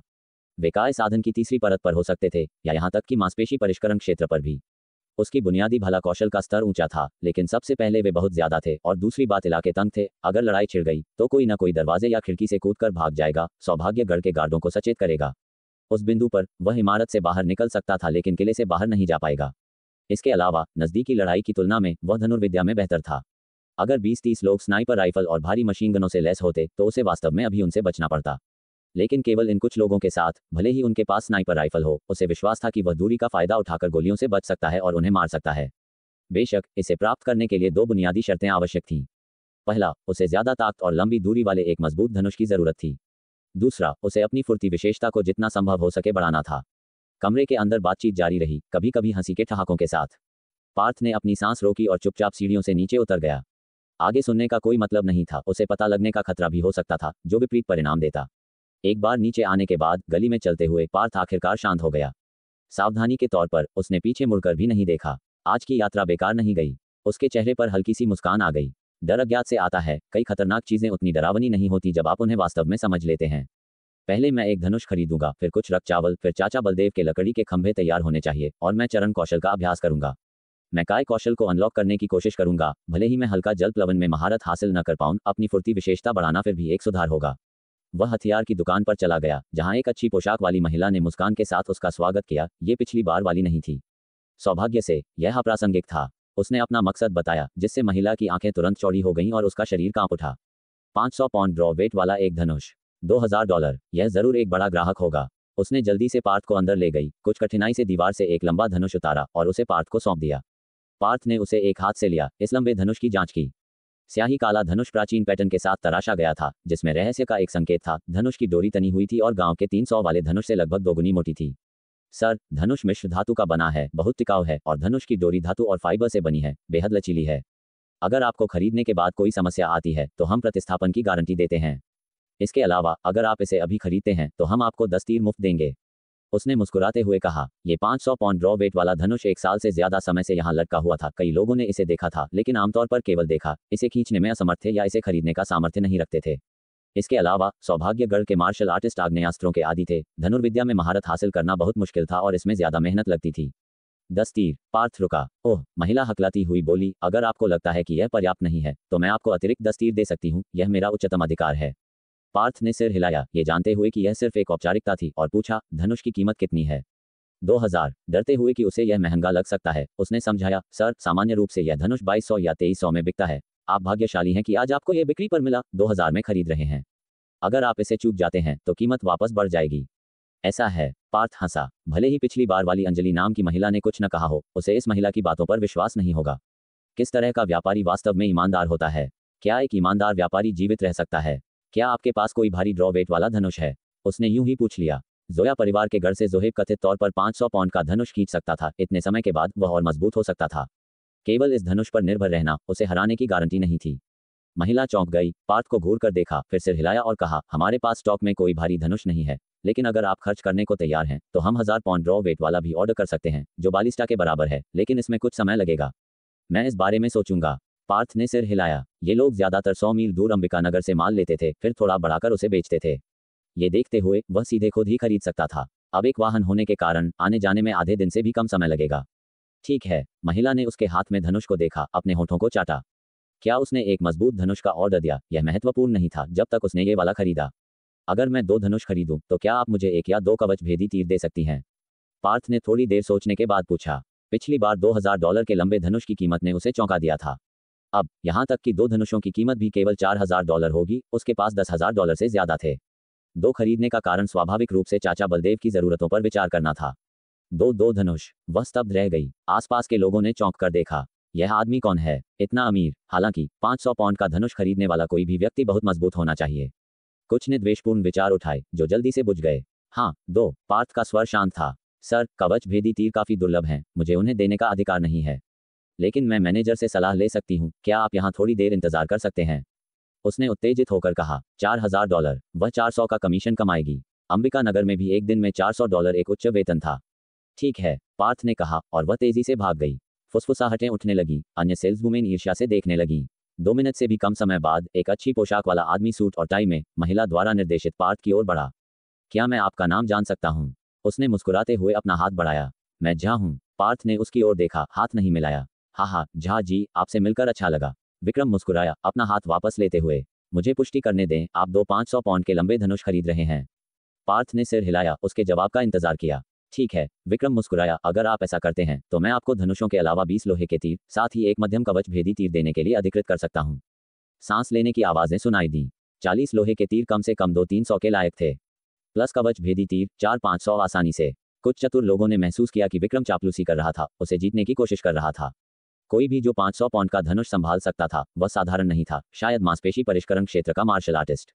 ठीक है, पार्थ को यह आशाजनक लगा। उसने यूं ही पूछा था, अनुकूल जवाब की उम्मीद में, और आश्चर्यजनक रूप से उसे एक मिला। क्या आपके पास यहाँ उच्च स्तरीय कवच भेदी तीर हैं? विक्रम की मुस्कान थोड़ी सख्त हो गई। उसके पीछे की महिला क्लर्कों को डर था कि वह उनके साथ खेल रहा होगा। अगर ऐसा हुआ तो उन्हें गंभीर परेशानी का सामना करना पड़ेगा। गलत मत समझिए। पार्थ ने विक्रम पर नजर डाली। मैं बस कीमत पूछ रहा हूँ। अगर उपयुक्त हुई तो मैं खरीद लूंगा। तैयारी के लिए, शिकार करते समय उच्च स्तरीय खूंखार जानवरों का सामना करने की स्थिति में। विक्रम शांत हुआ, मुस्कुराते हुए। झा जी, हम केवल मध्यम कवच भेदी तीर बेचते हैं। उच्च स्तरीय वाले महंगे होते हैं और उन्हें हासिल करना मुश्किल होता है। लेकिन अगर आपको जरूरत है तो हम विवरण पर चर्चा कर सकते हैं। ठीक है, शायद किसी और समय। पार्थ ने एक पल बाद जवाब दिया। उनके पास वे शायद थे, लेकिन शर्तों के साथ कम में बेचते होंगे। पैसे से हल करना बेहतर, सीधा। वह शर्तें और साथ आने वाली परेशानियां नहीं चाहता था। उपन्यासों के परिदृश्यों पर विचार करते हुए, अगर आपका मन बदल जाए तो मुझसे कभी भी संपर्क करने में संकोच न करें। विक्रम थोड़ा निराश होकर बोला, लेकिन उसे विश्वास था कि समय बदलाव लाएगा। झा जी, चूंकि आपको यकीन है, मैं इसे आपके लिए पैक करवा दूंगा। जरूरत नहीं, मैं इसे जैसा है वैसा ही ले लूंगा। ठीक है, विक्रम मुस्कुराया। क्या आप कुछ और खरीदना चाहेंगे? वह बंदूक काफी साधारण लगती है। मैं एक खरीद लूंगा, पार्थ ने कहा। 2 धनुष, साथ ही एक प्रथम श्रेणी मूल मिश्र धातु भला शीर्ष, कई लोहे के तीरों के साथ लगभग $5000 का खर्च आया। बाकी बचे $7500। उसने कुछ पैसे बचाए, रक्त चावल खरीदने की योजना बना रहा था। 2 धनुष और एक भरा हुआ तरकश लिए जटिल नजरों के बीच पार्थ अपना भाला पकड़े हुए बाहर निकल गया। कितना अमीर है। हाँ, 2 धनुषों के लिए 4000 से ज्यादा डॉलर उसने बिना प्रयास के खर्च किया। पता नहीं वह कहाँ से है। उसे परेशान करने की सोच रहे हो? बकवास। मैं उसे परेशान करने की हिम्मत करूंगा। मौत को दावत देना। यहाँ कोई मूर्ख नहीं था। कोई भी जो बड़ी रकम के साथ अकेला चलने की हिम्मत करता था उससे उलझना नहीं चाहिए था। मीनल, आज तुमने शानदार काम किया। तुम्हारा कमीशन अगले महीने के वेतन में जोड़ दिया जाएगा। धन्यवाद मैनेजर, उसने उत्साहित होकर कहा। अगली बार जब वह आए तो मुझे तुरंत सूचित करना, मैं व्यक्तिगत रूप से उसकी सेवा करूंगा। विक्रम ने महिलाओं को देखा। तुम सब भी समझे। पैसा हो तो बात ही कुछ और है। किराने की दुकान की तरफ चलते हुए पार्थ के चेहरे पर एक फीकी मुस्कान थी। पिछली बार उसने 1000 से भी कम खर्च किए थे तो कर्मचारियों ने उसे बहुत सम्मान दिया, पर मैनेजर से भी नहीं मिलवाया। इस बार 4-5 हजार का माल खरीदा तो मैनेजर खुद बाहर आ गया। उसका रवैया बेहद दोस्ताना था। वह मन ही मन बुदबुदाया। सौभाग्यगढ़ के हथियार की दुकान अब पहले जैसी महत्वपूर्ण नहीं रही। 500 पौंड से ज्यादा खींचने की क्षमता वाले धनुष नहीं, उन्नत कवच भेदी तीर नहीं, द्वितीय श्रेणी के मूल मिश्र धातु से बने हथियार एक भी नहीं। अगर उसे और शक्तिशाली हथियार चाहिए तो उसे कहीं और जाना होगा, या फिर अंबिकानगर। अनाज की दुकान जाने से पहले उसने रोजमर्रा की जरूरत का कुछ सामान खरीदा, जैसे टॉयलेट पेपर और शॉवर जेल। ये थोड़े महंगे थे, पर इनके बिना काम चलाना वाकई मुश्किल था। अनाज की दुकान पिछली बार की तरह कुछ हटे कट्टे आदमी भरी हुई बंदूकें लिए दरवाजे पर खड़े थे, सिर ऊंचे किए, बड़े अहंकार में। पार्थ को देखकर वे पहले हैरान हुए, फिर उनकी आंखों में सम्मान दिखा। उन्होंने सिर हिलाया और मुस्कुराए। काउंटर के पीछे पड़ रहा मालिक भी बहुत ज्यादा विनम्र था, स्वागत भरी मुस्कान के साथ। क्या लेंगे साहब? अनाज, नमक, यहाँ तक कि अजिनोमोटो और सोया सॉस भी, सब कुछ है हमारे पास। ये कहकर उसकी निगाहें पार्थ की पीठ पर लटके 2 धनुषों पर पड़ीं। अगर वह गलत नहीं था तो क्या ये 500 पौंड की क्षमता वाले उन्नत धनुष थे? यह आदमी खतरनाक है, पार्थ ने गंभीर आवाज में कहा। 10 रुपये प्रति पौंड वाला 100 पौंड, रक्त चावल चाहिए 3 रुपये प्रति पौंड वाला 50 पौंड, नमक, अजिनोमोटो भी थोड़ा दे दो। वह और ज्यादा खरीदना चाहता था, लेकिन उसे चिंता थी कि वह सब कुछ वापस नहीं ले जा पाएगा। लगभग 2 या 300 पौंड का वजन वह आसानी से उठा सकता था, लेकिन 400-500 पौंड में वह कोई हथियार नहीं ले जा पाता। मालिक की आंखें तुरंत चमक उठीं। क्या आप खाली हाथ आए हैं? उसने मुस्कुराते हुए पूछा। इतना सारा सामान ले जाना आसान नहीं है। आप कहाँ रहते हैं? मैं इसे कार से आपके पास भिजवा सकता हूँ। पार्थ ने सिर हिलाया। मैं सौभाग्यगढ़ से नहीं हूँ। मालिक हंसा और बोला, साहब, भले ही आप बाहर के किसी छोटे गढ़ से हों, हम तब भी पहुंचा सकते हैं। उसने फिर खांस कर कहा, पर मैं पहले ही बता दूं साहब, आपको अपनी पहचान की जानकारी और एक सुरक्षा जमा राशि छोड़नी होगी। ये हमारे कर्मचारियों और संपत्ति की सुरक्षा के लिए है। चिंता न करें, अगली बार जब आप वापस आएंगे तो जमा राशि लौटा दी जाएगी। पार्थ ने एक पल सोचा और समझा। आखिर सौभाग्यगढ़ के भीतर तो सब सुरक्षित है, लेकिन बाहर कौन जानता है। इसे अगली बार करेंगे। सहूलियत के लिए अपनी पहचान जाहिर करने का विचार उसने त्याग दिया। जल्द ही रक्त चावल और कई दर्जन पौंड नमक, अजिनोमोटो और सोया सॉस एक मजबूत बोरे में भर दिए गए। फिर आइएगा। मालिक ने खुशी से पार्थ को जाते हुए देखा। एक गार्ड ने पार्थ की पीठ को देखते हुए आह भरी। क्या ताकतवर आदमी है। दूसरा बोला, हाँ, अकेले 300 पौंड उठा लेने की ताकत। वह शायद देह तपाने की तीसरी अवस्था में होगा, है ना? तीसरा फुसफुसाया, शायद मांसपेशी परिष्करण क्षेत्र का मार्शल आर्टिस्ट हो। नहीं तो क्या वह अकेले यहाँ आने की हिम्मत करता? पार्थ किसी गुप्त हमले के डर से सतर्क रहा। पूरी यात्रा में वह अत्यधिक सतर्क रहा, किसी भी गड़बड़ी के लिए जांचता रहा। 1-2 किलोमीटर चलने के बाद सौभाग्यगढ़ को काफी पीछे छोड़कर उसे आखिरकार राहत मिली। उसने बोझ नीचे रखा और मुड़कर देखा। दूर से कुछ चुपके से पीछा करने वाली आकृतियां थीं। पार्थ को पलट कर देखता देख वे चौंक गए, कानाफूसी की और जल्दी से मुड़ गए। पार्थ ने तल्खी से आह भरी। ये समूह काफी देर से उसका पीछा कर रहा था, पर हिम्मत नहीं जुटा पाया, इसलिए उसने इस बार जाने दिया। लगभग आधे घंटे बाद पार्थ परिवार का गढ़ आखिरकार नजर आया। उसने लंबी सांस ली और अपनी रफ्तार बढ़ाई। जब वह पहुंचा तो दरवाजे पर कई लोग पहले से ही इंतजार कर रहे थे। उसके पिता गुरदीप, माँ दीपा, भाई चेतन, चाचा बलदेव, गगन, विजय, यहाँ तक कि मेघा भी वहीं थी। सभी राहत महसूस कर रहे थे। पिताजी, यह क्या है? पार्थ हंसते हुए बोला, क्या मैंने नहीं कहा था कि कोई समस्या नहीं होगी? गुरदीप ने झेपते हुए कहा, हमने अभी घंटी सुनी और यहाँ भागे चले आए। सच्चाई ये थी कि पार्थ के जाने के बाद से ही वह बेचैन थे। उनकी चिंता और बढ़ गई थी। विजय और बाकी लोगों ने तुरंत पूछा, पार्थ भाई, आप किसी मुसीबत में तो नहीं पड़े, है ना? सौभाग्यगढ़ में क्या मुसीबत हो सकती थी? पार्थ हंसा और हाथ हिलाते हुए बोला, ठीक है, वापस जाओ और अभ्यास करो। अगली बार मैं अकेले बाहर जाऊं तो ऐसा मत करना। फिर उसने पास खड़ी मेघा पर नजर डाली। वह नीचे देख रही थी, शायद पछता रही थी। सब तितर बितर हो गए। चाचा बलदेव ने जाने से पहले उसे सिर हिलाकर संकेत दिया। पार्थ समझ गया, शायद बुनियादी कदम तकनीक के अभ्यास के लिए लकड़ी के खूंटे तैयार थे। वह जाता, लेकिन पहले कुछ और काम निपटाने थे। घर लौटकर पार्थ ने सामान नीचे रखा, धनुष और तीर उतारे। सफर से वह पसीने से भीगा हुआ था। गुरदीप ने तुरंत पूछा, पार्थ, क्या रहा? कोई खबर? हाँ, मैंने उस व्यक्ति को ढूंढ लिया। गुरदीप खुशी से चौंक उठे। दीपा और चेतन, जो पास ही खड़े थे, उत्सुकता से देखने लगे। पार्थ ने आह भरी और सिर हिलाया। सिर्फ जानता ही नहीं, बल्कि वह जल्द ही हम पर हमला करने की योजना भी बना रहा है। गुरदीप की आंखें फैल गईं। परिवार के चेहरे पर उदासी छा गई। चिंता मत करो पिताजी, पार्थ मुस्कुराया, मुझे उनकी योजना पहले से पता है, इसलिए वह जरूर नाकाम होगी। यह मुझ पर छोड़ दो। गुरदीप ने सावधानी से पूछा, क्या मैं कुछ मदद कर सकता हूँ? पिताजी, आपने काफी कुछ किया है। चिंता मत करो, मैं ये सब अकेले संभाल सकता हूँ। उसने बोरा खोला, तरह तरह के मसाले और रक्त चावल के 2 बड़े बैग निकाले। उसने एक बैग खोला और कहा, पिताजी, माँ, ये बैग 3 रुपये प्रति पौंड वाला रक्त चावल है। मैं 30 पौंड लूंगा, बाकी आपके लिए है। ऐसा नहीं है कि मैं नहीं चाहता कि आप 10 रुपये प्रति पौंड वाली किस्म खाओ, बस अभी आपकी शारीरिक क्षमता उसके लायक नहीं है। दीपा की आंखें भर आईं, माँ तो साधारण चावल भी खा सकती हैं। ये 3 रुपये प्रति पौंड वाला तुम खुद रखो। गुरदीप खांसे, चूंकि पार्थ इतना जोर दे रहा है तो हमें उसकी बात माननी चाहिए। पार्थ, चिंता मत करो, मैं और कड़ी मेहनत से अभ्यास करूंगा ताकि तुम्हारा प्रयास बेकार न जाए। पार्थ समझदारी से मुस्कुराया। उसने 2 बैग तैयार किए, दोनों में 30-30 पौंड रक्त चावल की दोनों किस्मों थीं। 3 रुपये वाली किस्म मेघा के लिए, 10 रुपये वाली चाचा बलदेव के लिए। दोनों गढ़ के लिए महत्वपूर्ण थे। वह पहले मेघा से मिला। पार्थ को देखकर मेघा अजीब तरह से खड़ी थी, उसके चेहरे पर अपराधबोध था। मुझे माफ करना पार्थ, मैं अब भी यह नहीं बता पाई कि गढ़ के साथ क्या होने वाला है। उसने अपनी जेब से 1000 रुपये का नोट निकाला, उसे पार्थ को देते हुए हकलाकर बोली, कृपया पैसे वापस ले लो। मैं बिल्कुल भी मदद नहीं कर पाई। पार्थ ने सिर हिलाया, भारी बैग मेज पर रखा। यह क्या बकवास कर रही हो? दिया हुआ पैसा वापस नहीं लिया जाता। पर उसने अपना होंठ काट लिया। खुद को दोष देने की जरूरत नहीं है, ये गढ़ सिर्फ तुम्हारा नहीं है। पार्थ ने उसे सांत्वना दी, मुझे अब पता है कि वह व्यक्ति कौन है। सच में? उसने सिर ऊपर उठाया, उसकी बड़ी गहरी आंखें चमक उठीं। हाँ, उस व्यक्ति को हमारी पहचान नहीं पता है, हम बेकार ही चिंता कर रहे थे। पार्थ मुस्कुराया, हाँ, इस बैग में रक्त चावल है, क्या तुमने इसके बारे में सुना है? रक्त चावल? उसकी प्रतिक्रिया से पता चला कि उसने इसके बारे में सुना है, इसलिए उसने जल्दी से सिर हिलाया। पार्थ, तुम इतने दयालु हो, मैं ये रक्त चावल नहीं ले सकती, मैं सच में नहीं ले सकती। पार्थ ने आह भरी, फिर कहा, मेघा, मैं ये सिर्फ तुम्हारे लिए नहीं कर रहा हूँ, ये गढ़ के लिए है।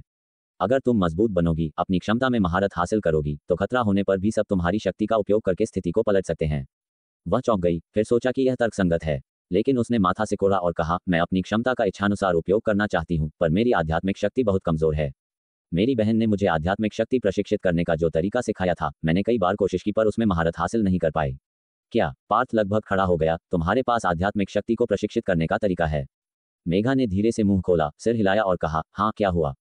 पार्थ को अपनी चूक का एहसास हुआ और उसने कड़वी मुस्कान दी। हाँ, मेघा एक जागरूक है, उसके पास अपने मन को प्रशिक्षित करने के तरीके होंगे। कमरा कुछ शांत हो गया। पार्थ ने पूछा, अच्छा मेघा जी, आपकी आध्यात्मिक शक्ति को प्रशिक्षित करने का तरीका क्या है? क्या आप मुझे बता सकती हैं? मेघा ने हंसते हुए कहा, तकनीकी रूप से इसकी अनुमति नहीं है, क्योंकि मेरी बहन ने कहा था कि जागरूक संघ की युद्ध तकनीकें दूसरों के साथ साझा नहीं की जानी चाहिए। पार्थ चौंक गया, जागरूक संघ? हाँ, मेघा ने सिर हिलाया, पर मैं जागरूक संघ की सदस्य नहीं हूँ। मेघा ने थोड़ा गर्व दिखाया, इसलिए मुझे इस नियम का पालन करने की जरूरत नहीं है। पार्थ ने कहा, मेघा, तुम्हारे विश्वास के लिए धन्यवाद, लेकिन अगर ऐसा करने से तुम्हें कोई परेशानी होगी तो इसे भूल जाओ। ठीक है, अगर तुम कुछ नहीं कहोगे और मैं कुछ नहीं कहूंगी तो किसी को पता नहीं चलेगा। मेघा ने सिर हिलाया, गंभीर दिखते हुए। ठीक है, चिंता मत करो, मैं आज जो हुआ उसके बारे में किसी को नहीं बताऊंगा। हाँ, मुझे तुम पर विश्वास है। मेघा ने सिर हिलाया, उसके होंठ ऊपर की ओर मुड़े।